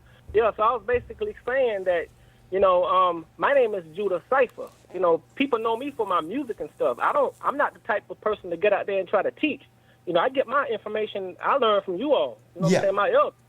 You know what I'm saying? So when I had a couple of people email me trying to, ask me questions about, hey, man, is that you the elders talking about? Blah, blah, blah. I'm like, no, that ain't me. What are you talking about? You know what I'm saying? So I actually heard a video that this guy actually, he was talking about what you bringing out. You know, you're going in the Book of Mormon and all that kind of stuff, and he actually said y'all name.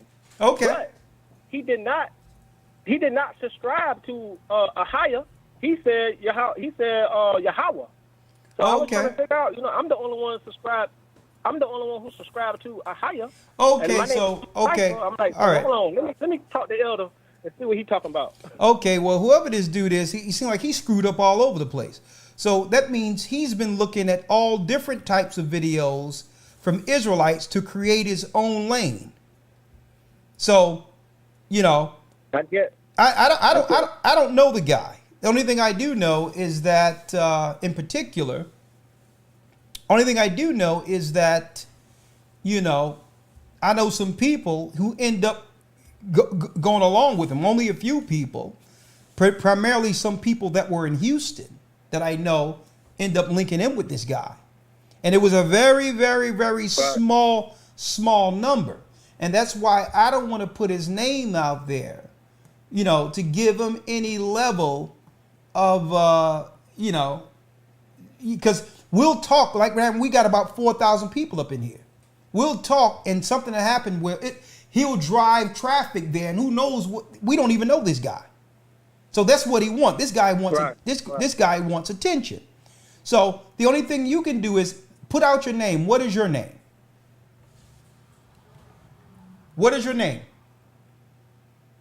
My name is Judah Cypher. Okay, we know that Judah Cypher isn't the one we're talking about. Judah Cypher is a good brother. He's on the phone.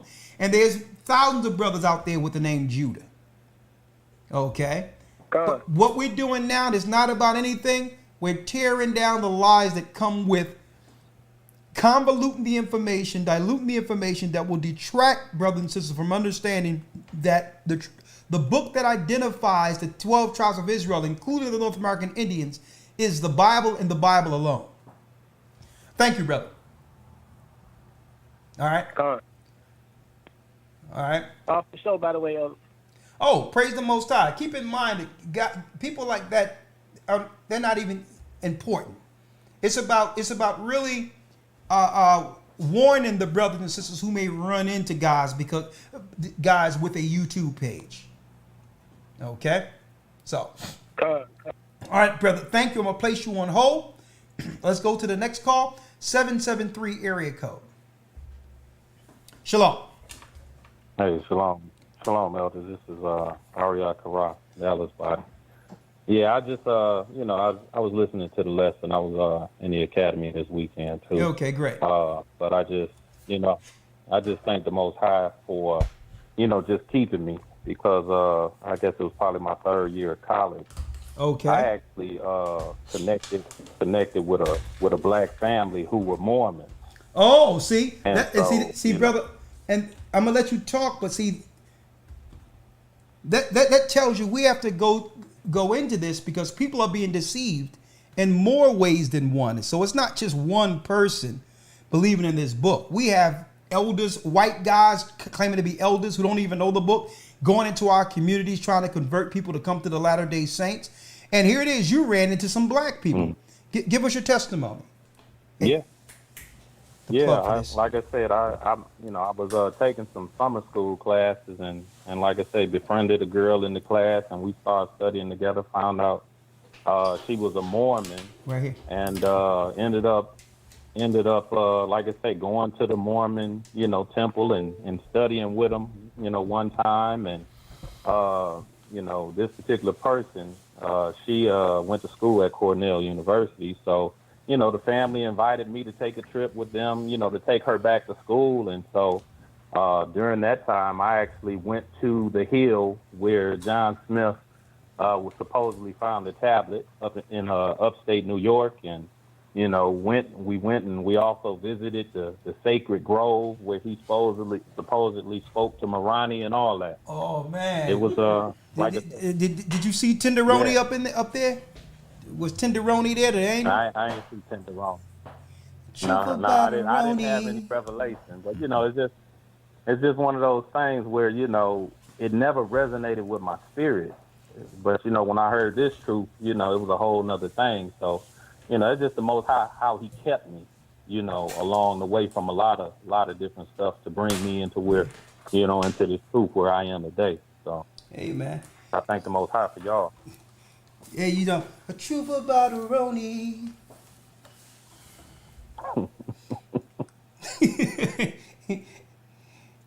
He's close to Joseph Smith. He can hold him right, gold tablets, hold him tight. Hold him tight, lawyer, hold gold tablets tight. And speaking of gold tablets, hold up, this the truth about Moroni. Hold up.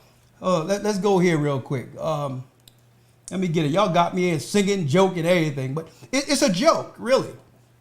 Look at your screen real quick, and I know God you're cracking up. All right, here it is. Here it is right here. Look at your screen. We bring the goods. We are bringing the goods this evening. Thanksgiving special. Ancient gold plates in Mesoamerica. This article, that's right, is from 2011.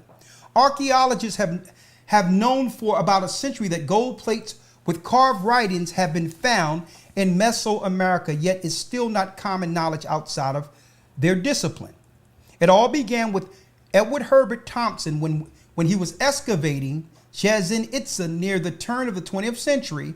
He was enthralled with the sacrificial cenote. Unlike other archaeologists, he believed the Spanish priest Diego de Landa's account of offerings in this location.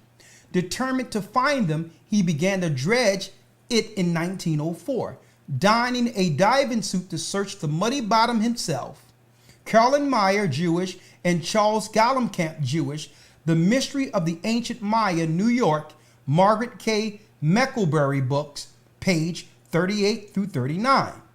His tireless efforts eventually brought great discoveries to light. What he did not tell Mexican authorities was that for 2 decades he had been employing emptying the C note of its priceless treasures and sending them back to the Peabody Museum at Harvard. When this became known in 1926, Mexican government confiscated the estate and he returned home. Okay? On and on and on it goes into that some have Mayan hieroglyphics. Listen, the gold came from as far away as Panama. And it was possible that it was brought to Chichen as blank plates to be engraved there. Handbook to life in the ancient Maya world. So during this same period, there were all types of rumblings about some tablets being found in South America. Okay. So I need to throw this out there. They have these fanciful stories when it comes to Joseph Smith and others, as if some angel presented that to them. But no, there was all types of rich golden artifacts, tablets, as well as different types of art and all that found linked directly to, you got it, the 10 tribes who came over here from Assyria. They was doing all types of excavations in Panama, different parts of Mexico. So those rumblings during the discovery time and when Esau began to come here, you know, they were excavating and unearthing all types of stuff. So that's why Joseph Smith was able to get in on that wave when they were excavating to say, I found gold tablets, because that was the talk amongst the archaeologists and those that was a part of anthropology and all that. Okay, so he was able to get on that wave. Oh yeah, the Angel Moroni. All right, just a few more calls. 708 area code. 708 area code. You're live. Shalom, Elder Wakar. Yeah, we try. We kind of drill through these, so you got to be right on point and just drill down. Let's go. You got the floor. Go. Shalom. I'm calling in regards to the Feast of Dedication. It's in regards to, should we go to a family member house that don't understand how we understand on that day? Hold up. 773. I'll get right back with you. Say that again. Me and my wife have an issue. Feast of Dedication. On the Feast of Dedication. Feast of Dedication. What is your question? Yes, sir. What is the question? Yes, sir. Is it okay to congregate with a family member on the Feast of Dedication? Yes. That's not understanding how we understand. Yes. I praise the Most High for you and Elder Lawyer and the rest of the leadership. I'm from the Chicago body, Brother Gabayala. Bless you, Brother Gabar. Shalom. Shalom. Yes, you can use the holy days as an opportunity to dismiss, you know, the demonizations that are out there. Mm-hmm. When you separate yourself from your family, you actually give credibility to what people are claiming, that you are a cult or secretive or something. People have to know that we have a good time and celebrate just like anyone else.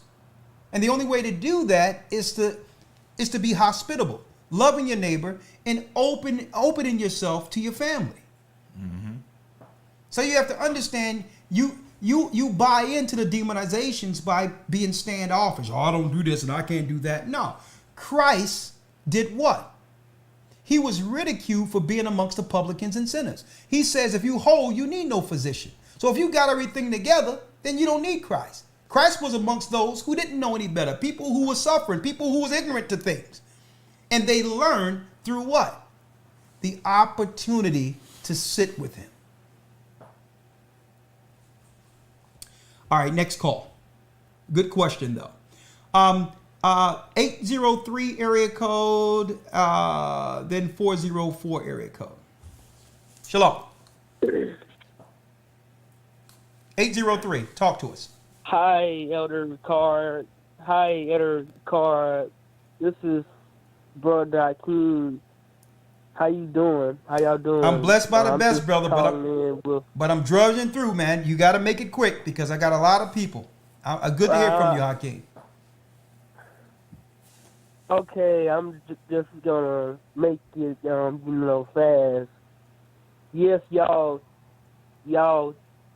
topic is about Thanksgiving, whatever you're gonna call it, and yeah, I was just wondering, like, how could Most High allow that to happen to the northern tribe of okay, what you're saying in a nutshell, because I know you're trying to get it out. What you're trying to say, Hakeem, is why is it that if we're the chosen people, why would the Most High allow the other nations to treat us this way? Is what you're asking. Yes. Hold tight. I'm going to answer that. 1 second. Deuteronomy 32:19. Read it. And sir. thank you. That is a good question. Why would God allow the nations to treat us as such? Deuteronomy chapter 32, Verse 19. number 19. Read. And when the Lord saw it, he abhorred them because of the provoking of his sons and of his daughters. We And- were teaching our sons and daughters sin and wickedness against the God who delivered us from Egypt. Read. And he said, I will hide my face from them. I will hide my face. They will lose my protection. Read. I will see what their end shall be. And let's see what their end is. It is. You're ungrateful. You don't appreciate my protection from heaven. So let's see how you fare being under these Gentiles and the other gods and the lesser gods you're serving.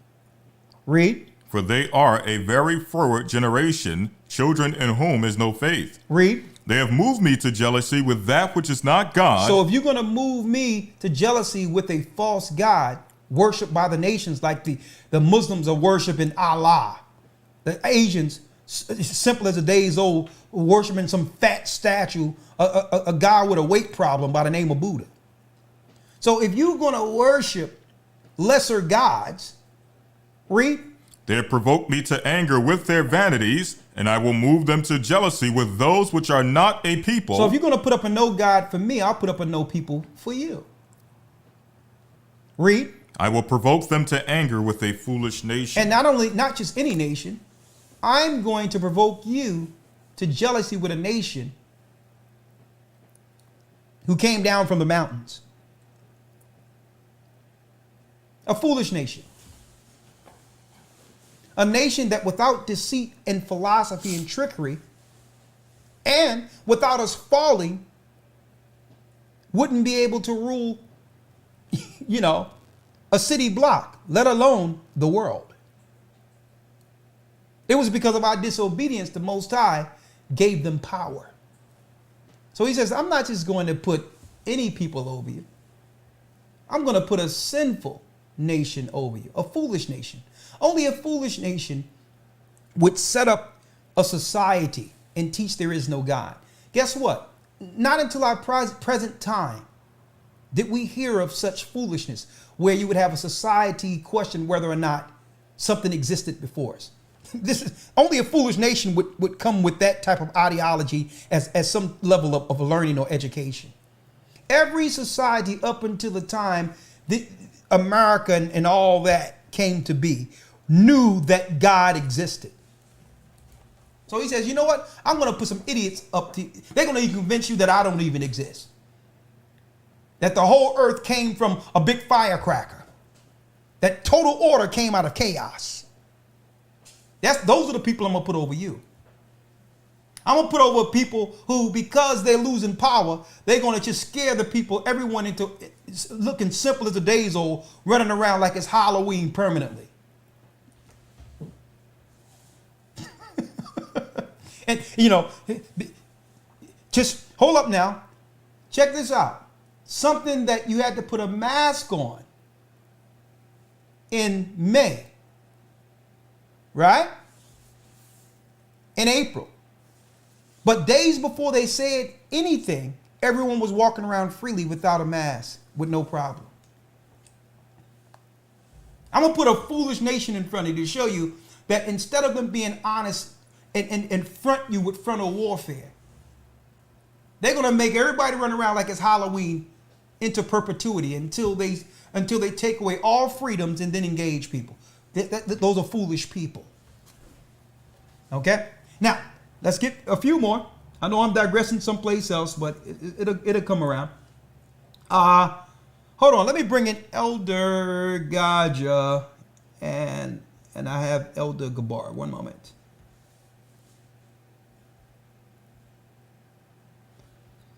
All right. That's Elder Gaja.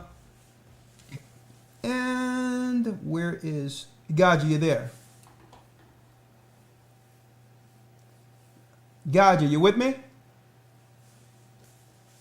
Okay, I don't know. Well, Shalom. Hey, Gaja, the floor is yours. Talk to me. Elder man, I'm just sitting laughing and enjoying. Yeah, I know you was cracking up, right? You heard the Yeah, truth. man. You heard the truth about Moroni. Been cracking up, Elder man. Been Yeah, cracking up. he's holding the tablets tight. He can treat you right all night, holding tablets tight. Angel Maroney lost. Him and Joseph Smith doing what we were talking about growing up. Him and Joseph Smith slow dragging. Let's get it. You know, I got jokes tonight. But come on, let's talk to me. Yeah, man, I'm, like I said, I'm just listening, man. I'm actually, you know, so it's almost 4. It's almost 4 in the morning where I'm right now. So I'm just taking it in, man. You with me? Just laughing. It's a good broadcast. I mean, check this out. When it comes to the Book of Morons, right? And Yeah. we're going to call this the Book of Morons, all right? A lot of our people getting caught up in it, and it's like a what you call like a recycle of doctrine. Yeah. So every couple of years or something, or every so often, it comes up. You with me? It comes up again, and people coming into the truth newly are getting swept away by garbage. Yeah. You get me? Right. So or with garbage. So it's just even though we might say it as a joke, but a broadcast like this is needed. Yeah. So the people can hear it and then go back over and just review it, man. Check the information out. This is garbage. You with me? This is straight up garbage. Hello, lawyer. I sent you 3 Nephi 19, I think it was, where it tells you that where they're going to say, oh, white Jesus, and clean as white Jesus. You with me? This Hold on. I didn't see that one. Hold on, let me pull that up. Hold on. I didn't see that one. Hold up. It says Nephi what? It's let me get it here. It's Nephi. Yeah, 3 Nephi 19. All right, I gotta get that one. 3. You said third Nephi? Yeah, 3rd Nephi 19. And then when you scroll down into it, verses 24, the middle at the end of 24, going on to the end of 29. Hold up, I'm at 2nd Nephi. Let me get 3rd Nephi.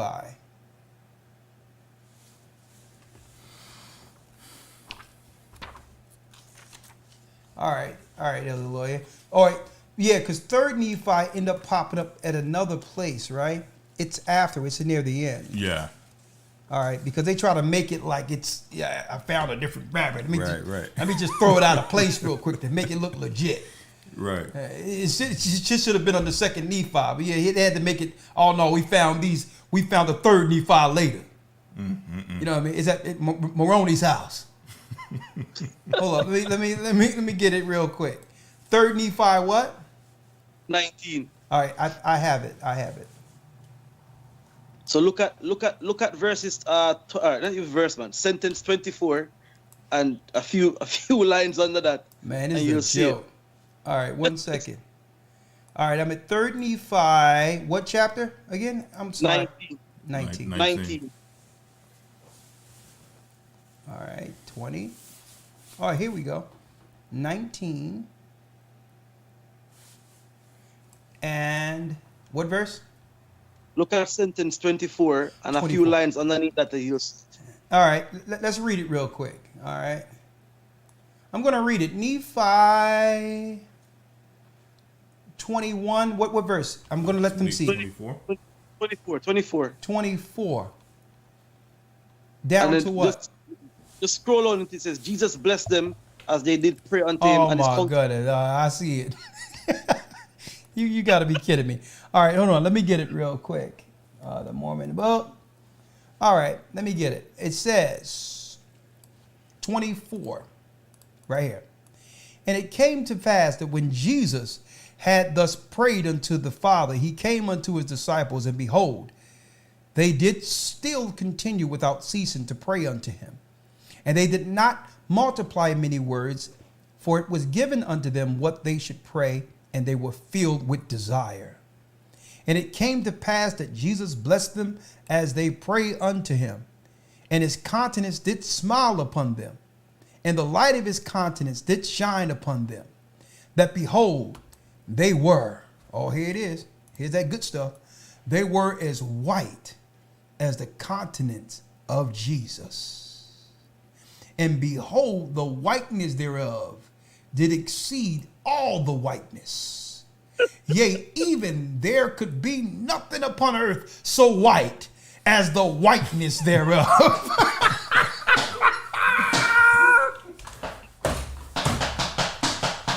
you gotta listen, man. You gotta be pulling my leg right now, boy. Huh?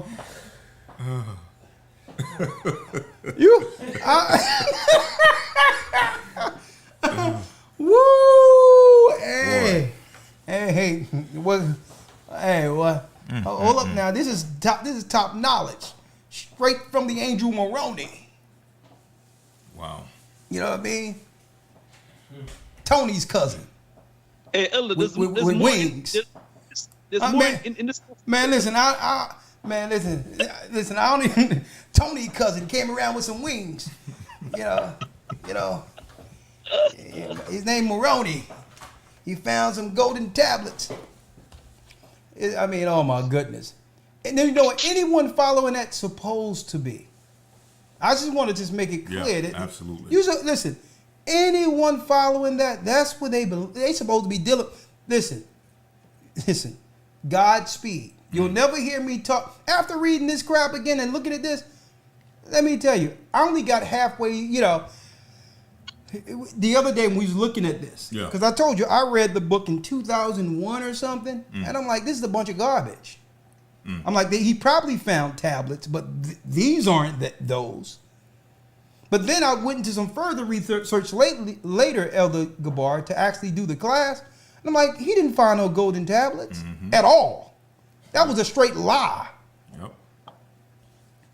Okay, but listen, top knowledge right here. And it came to pass, Jesus blessed them as they did pray unto him. And his countenance, and you can have, all the white children, in a circle at a bonfire as you drop in the knowledge with only the reflection of the flames coming off of your face at night. You got to really build the ambiance for this. Countenance did smile upon them. I'm in Utah now. And the light of his countenance did shine upon them. And behold, they were as white as the countenance and also the garments of Jesus. And beheld, the whiteness thereof did exceed all the whiteness. Yea, even there could be nothing upon earth as white as the whiteness thereof.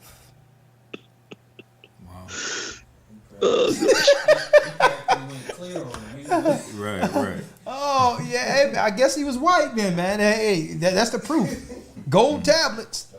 Hey, what? Hey, back off. Hey, back off. You can't get no whiter than that. He's whitey white. All right. Anything else before I bring in? Yeah. One more thing. And check this out. This is something for everybody, for the listeners. Yeah. We're having a good time. Thanksgiving. Hey, it's nice. Yeah. They're having a good time up in here. But go ahead. I'm listening to you. This is for the listeners, right? Yeah. All right. Check it out. Let us learn the Bible. Let us learn the Bible first, and then everything else we can filter through that. Like, for example, Islam is garbage because Islam promotes a virgin birth. Read the Bible. The Bible puts that away. So if you have a basic understanding of the Bible or study the Bible under a teacher properly, then nobody can come to you with this garbage, of the Book of Mormons or any other book or the Quran or whatever. Because if you understand the Bible, you can then take away all the trash that they'll come with the filter. And the same thing goes for history, right?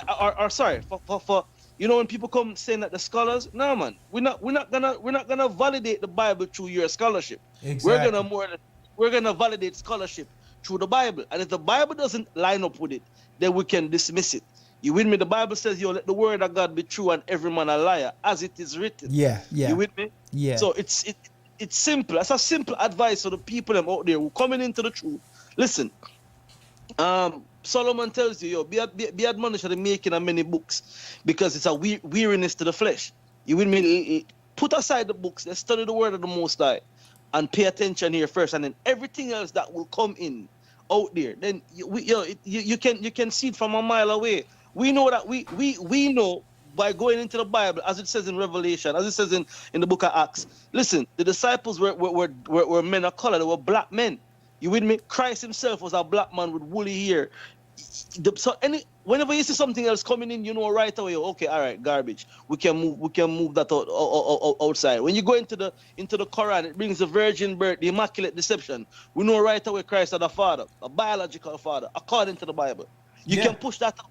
You with me? So all of this thing, you can push it. It tells you the Most High chose the children of Israel. In the Quran, it tells you that they exacted a covenant from them. That means they stole it. Yeah. So all of this thing, if you just study the Bible, you'll be all right. You'll be okay. And I yield with that, elders, man. Blessing, man. Great broadcast tonight. Thank you. All praise be to the Most High. And for those, I'm going to place you on hold real quick. A matter of fact, you can just go on hold real quick. And for those who missed it, in case, you missed our broadcast, we were breaking down the Book of Mormon. We have one of the oldest copies.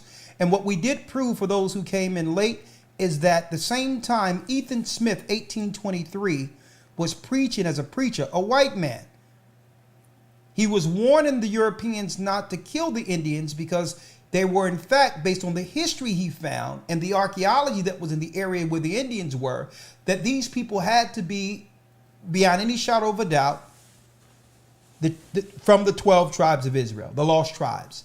So Ethan Smith wrote a book, a published book, that was actually promoted not just here in the United States amongst the white settlers, but also this book got back to Europe. Okay? Now what was happening is the Europeans began to lose the public relations battle, because how can you now kill the Indians and be justified with news reporting that you're not just killing savages or Indians, you're killing Israelites? So they sent in a Mason by the name of Joseph Smith. And he magically found tablets for the 10 tribes of Israel in 1823. So that now, and not only that, it came with all this nonsense that's equated with the Church of Latter-day Saints about aliens coming into the earth and all types of nonsense that can be easily proven to be straight heresy. And then they would use this information with this foolishness he was teaching and now say, well, listen, on the tablets also it states that the Indians are from the 12 tribes of Israel. So now they discredited anyone who would come in later and point out that the fact that North American Indians are the 10 tribes. Now you must navigate through all the wickedness that comes with Joseph Smith and his ideology. So they muddied the waters in 1823 using Joseph Smith, a Mason, to divert people from the fact that it was being taught that the Indians are from the tribes of Israel. For those who missed it. If I could mention this real quick. We're just touching on one level of the deception. We haven't even touched on the secret rituals and the ceremonies that come with Mormonism. I mean, there's all kinds of madness that come with this particular religion. We're just really scratching the surface with this. Yeah, and I see so many people, Elder Lawyer, try to come at Israelites, even though we don't promote really when it comes to, hold on, where are we? We don't really support polytheism and the dealing with more than one woman and all that. Yeah, and polygamy. I see polygamy. Yeah, polygamy. We don't really go into that, right? But I see these other Christians and all that, the apologetics, what they'll sit back and they'll pull in sisters and all that to try to say evil Israelites, they like to deal with all these other women and they believe in multiple wives and, polygamy. When Joseph Smith was running around, hey folks, they were dealing with girls and talking about straight out 12, 13 years old. And it's out there, even till this day, folks, in Utah. All these sister wives and all that, and not once do you see them pulling it out and coming out on the news and say that they're a cult. But they will make you believe that polygamy started with Israelites. When they got the whole Utah, all these secret rites and rituals and, hey, and dealing with young girls at 12, 13 years old and all that over there in Utah. But I digress. For real. But we're going to end it soon. We have to bring in Elder Gabar. But before we do that, I have one more call, and understand that from the holy words from Moroni, okay, in the Book of Mormon, and it came to pass that Jesus blessed them as they did pray unto him, and his countenance, Christ, did smile upon them, and the light of his countenance did shine upon them. And behold, they were as white as the countenance, and also the garments of Jesus. And behold, the whiteness thereof did all the whiteness, yea, even there could be nothing upon earth so white as the whiteness thereof. And they have the nerve to have precept letters next to this. It's like, I'm gonna precept this to other white verses in the book. All right, one more call, and then we're gonna. Who else we have here? We have Brother Ebenezer from Houston. Shalom. Oh, it's 11 o'clock. Shalom, we have to go. How you doing? I'm doing well. I have to go, man. It's too late. Shalom. Yes, sir. Yes, sir. I just want to say real quick, I just appreciate the word that you guys are bringing out, because it helps us to understand, like when people go into like the different books and different things like that, I understand why you guys tell us to, refrain away from those books, get into your Bible, study, read, make sure you understand it, make sure that, you're getting the word from the scriptures, from the, King James Version Bible, Apocrypha, different things like that. That way we can stay away from the garbage. And I just appreciate you guys bringing that out. A lot of people will find that, pretty much like, feel like we're being filtered just because we're with the church.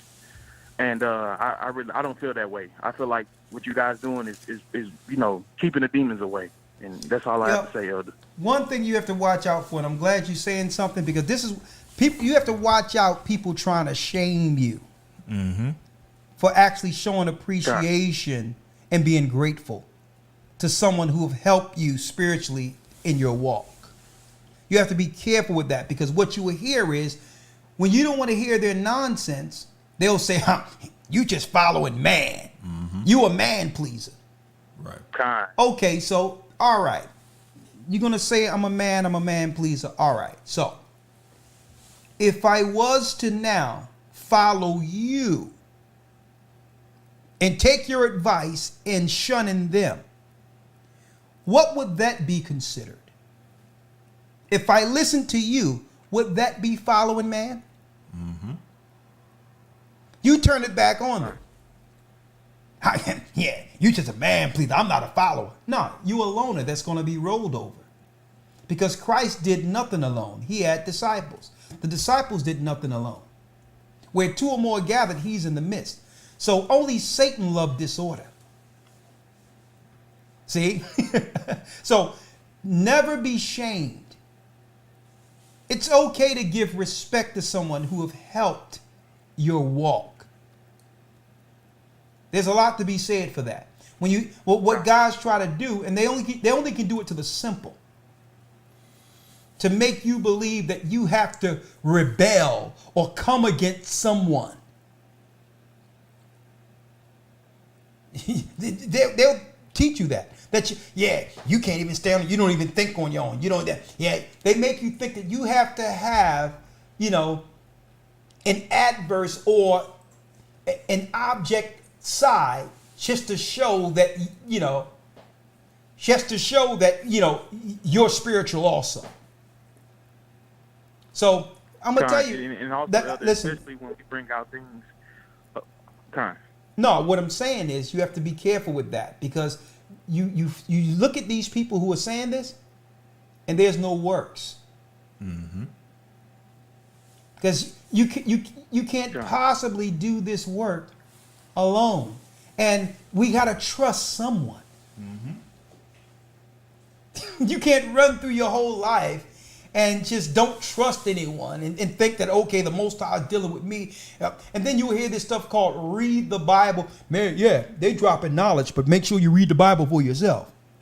As if Elder Ashar is going to jump out the closet in the midst of you reading the Bible and say, hold up now, I'm with you. Right. Right. So these are these veiled shots. These are these Exactly. veiled shots they throw out there to undermine, to plant a seed.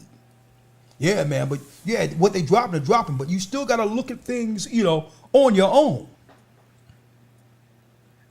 See, you have to watch people like this.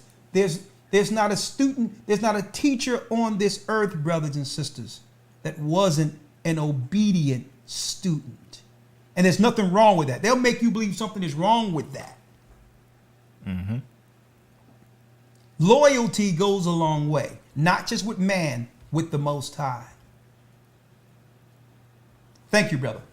Anything, a lawyer? You good?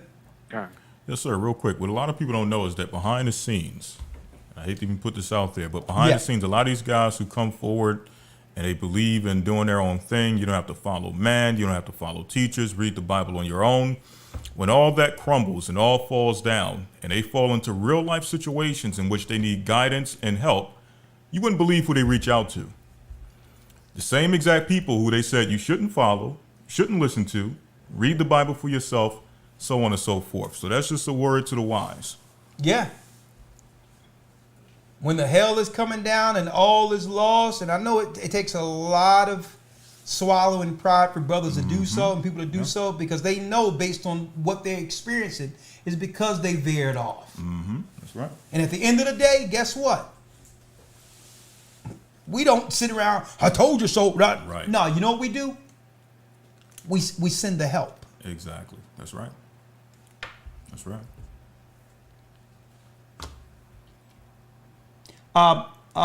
Brother Joseph, California. And then after that, let's see. Yeah, I have to get home. Brother Joseph, talk to us. Shalom, elders. How you guys doing? We're blessed by the Almighty. Talk. First off, I want to thank you guys for the academy. I'm learning so much in the academy, and I want to, anybody who hasn't joined it, I want to, convince them and press them to get into the academy while they still got the time. But there's a couple things I wanted to share that I had. Do me a favor, hey Gabar, can you mute your mic for a second, just for 1 second? I did so, sir. Yes, sir. All right, go ahead, brother. I came across a book that was written in I want to say 1890, and it was a biography on Sitting Bull. And, one from the Sioux tribe. And so one of the things that I had came across in the first 5 chapters, the author had made a reference to the things that he saw were very resemblant of the Old Testament Israelites. And which kind of, something I already knew, but just for seeing an author to be able to, actually say that, because I read a book right after, and it was written probably like 60 years later, and it was on black elk, and it was talking about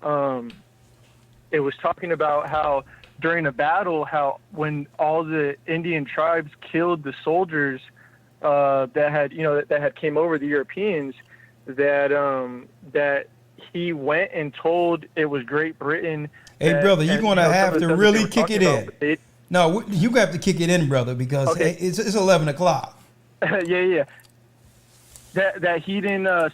So he didn't know why the children of God were being killed is one of the things that they were promoting, especially in like Great Britain and on the East Coast. So that was something that like stood out to me. And then I also had a question. Okay, well, I'm going to have to answer your question on the outside of this. All right, ask your question. Ask your question. When Judah had came over on the ships to the Americas, did the native tribes, like the North American Indians, did they know that that they were part of the same tribe and that they were family? Under some circumstances. And there's actually Was books there out ever there. any like No. What I'm saying is, what would happen more so is that you have to realize, and I can answer this question off of the line, and thank you for that. You have to realize when it came to the North American Indians and us, I mean, they would actually open up their communities for refuge for escaped slaves. There were actually slaves who became chiefs over Gadite tribes. This is history. So now, whether or not they knew they were the children of Israel, that's a whole different conversation in of itself. Right. Okay. But no, there's nothing I've found that say, well, okay, I'm Gad, come on in, Judah. Right. But we both had, an equal plight. And we both understood to some degree, who the conquerors were. And we aligned ourselves together against them in many circumstances. Even when it came to battles, a lot of the black slaves fought with the Indians. But they don't tell you that. They don't tell you that because they don't ever want you to know in history that we were together, battling together. They always keep North American Indians in history separate from blacks on purpose. When, till this day, like I told you, like I said earlier, they threw the North American Indians into the black pool so that Indians cannot stake claim to some of the land that's afforded to them. So there's a lot of people that are running around who thinking they're just black and Negro, who are in fact from the 10 tribes that were here before we got here. I mean, I looked at Ralph's family, a family of the brother that was, that's in the church. Him and his family was baptized in the church, and his whole family from DC are Gadites. But when we all together, we just look like some black people hanging out. All right, but I digress. I didn't know it was so late. I'm sorry about that. All right, so Elder Gabar, you got the floor, and then we'll pray out. Go ahead, talk. Yes, sir. I'll be quick. I just wanted to make a quick announcement in regards to New York, what's going on. We are going to have the feast this weekend. The area in the Bronx that we are in is zoned as yellow, which is have 50% of capacity. I know some people were asking. We are going to open up. However, if you have not fellowship yet with us, if you're still looking to fellowship, just hold tight this week, and we'll contact you after the fact, because we may have to begin to start doing 2 services for beginners and for those that are with members. I just want to make those announcements. Also, letting people know that the cell block GOCC bags is back on. If you guys are looking to purchase, you could go and purchase. Just be mindful that, we've been backlogged, and then we got a heavy purchase coming in.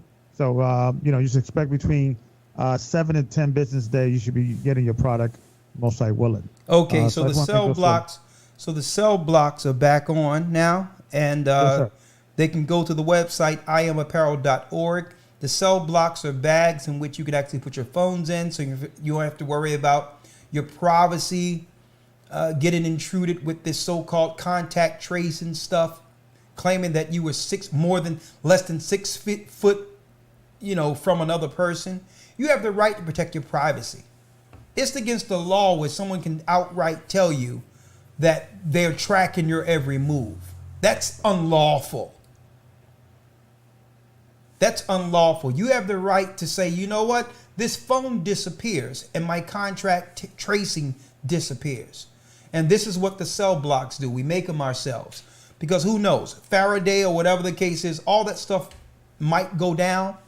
So what we're doing is we're buying up as much as material as we can. This state-of-the-art material that we can put inside our, inside phone pouches.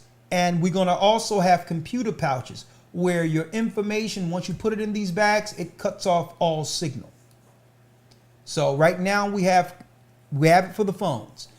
Cell block, we have them here. They have GOCC and Ahayah on it. You get these, and now they can't claim you were 3 feet or within 2 feet of a COVID, carrier. This is what they're going to use against you. So you have the right to protect your privacy, folks. So that's why we went and got the material, and we have I Am Apparel working around the clock so that when we get together or we around our families, whatever the case is, they can't claim, okay, there's 6 people in that house, eating dinner together. That's illegal. This is foolishness, folks. It's straight foolishness. It's a form of control, a total. And guess what? This is deeper than taking away freedoms. This is against our sovereignty as people.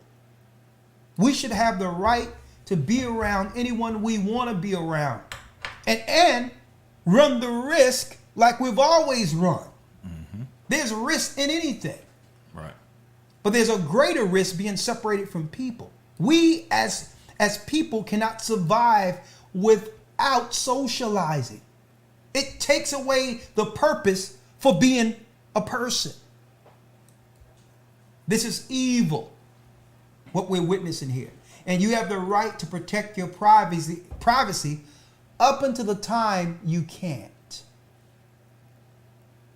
So you go to IamApparel.org, get your cell block, and get that thing. And what you have to do, because what's happening is Google got everything sold up where when you get into your car, Google is already popping up the area that they know you're going to go to next for your navigation.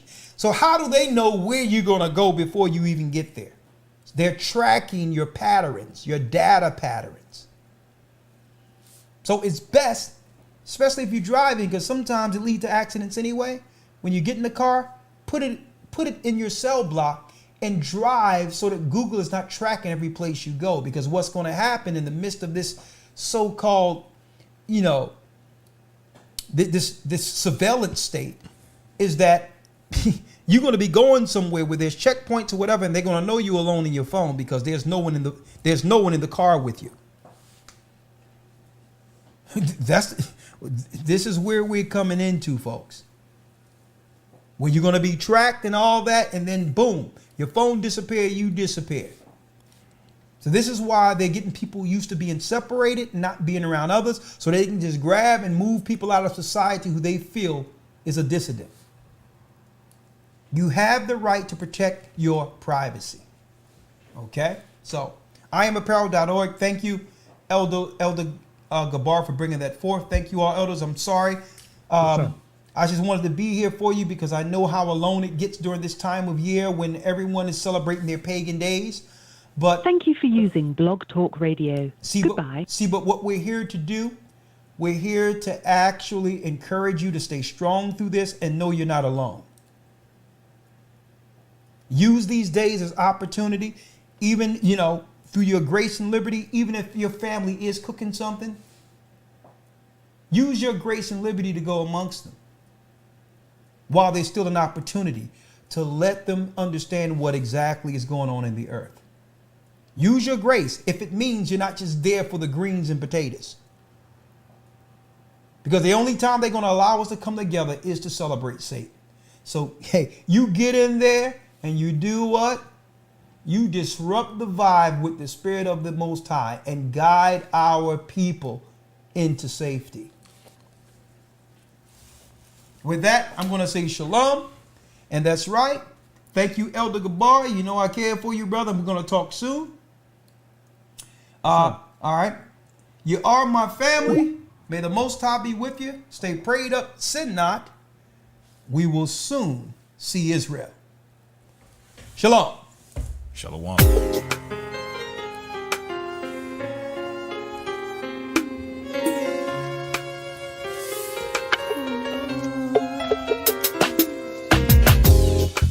The East is where we're from. The 12 tribes of Israel. In 721 BC. The Assyrian king, he took us down, we fell. With a great escape we went through the Euphrates. The Lord held the water still. To a land where no mankind dwelt, we went. of Israel. So we be Manasseh, the Cubans, Ephraim from Puerto Rico, and Valley from the Isles of Hawaii. The Lord is calling back Israel. Zebulon from Panama, Gad, the North American Indians, Simeon, the Dominicans. Ahayah's gathering Israel. The Arabs and Africans told us at gunpoint to gather our wives and children, then sold us. In the belly of these great ships we traveled in fear. By the rivers of Babylon we found our brothers here. Ahayah gathered us. Ashar in Colombia, Reuben from Australia, Issachar, the Mexicans. Ahayah's gathering Israel. Judah, the Negroes, Benjamin, the West Indians, Levi, the Haitians. Ahayah's gathering Israel.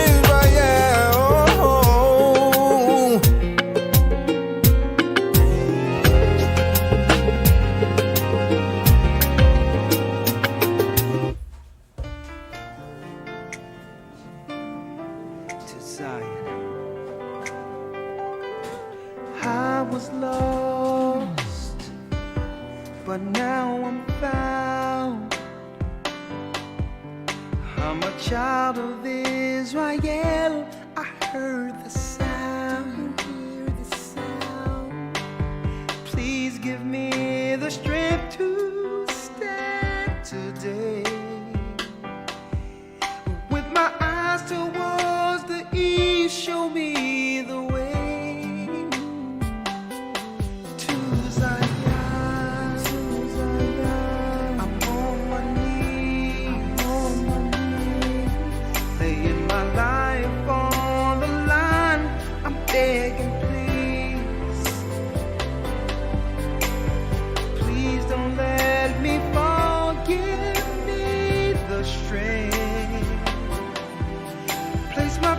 Lord God, my path, show me the way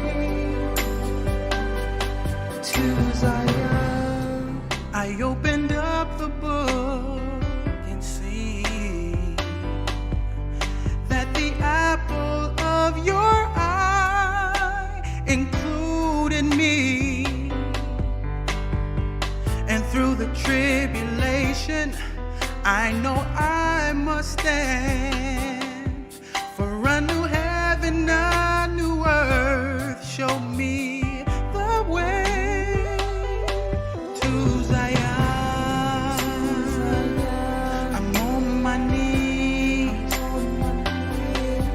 laying my life on the line. I'm begging, please,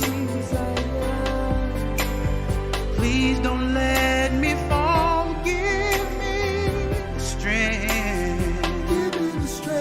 Place my feet, guide my path, show me the way to Zion. I feel the Spirit calling me, drawing me back home. Been suffering with my family, I know it won't be long. One day you're gonna look for me.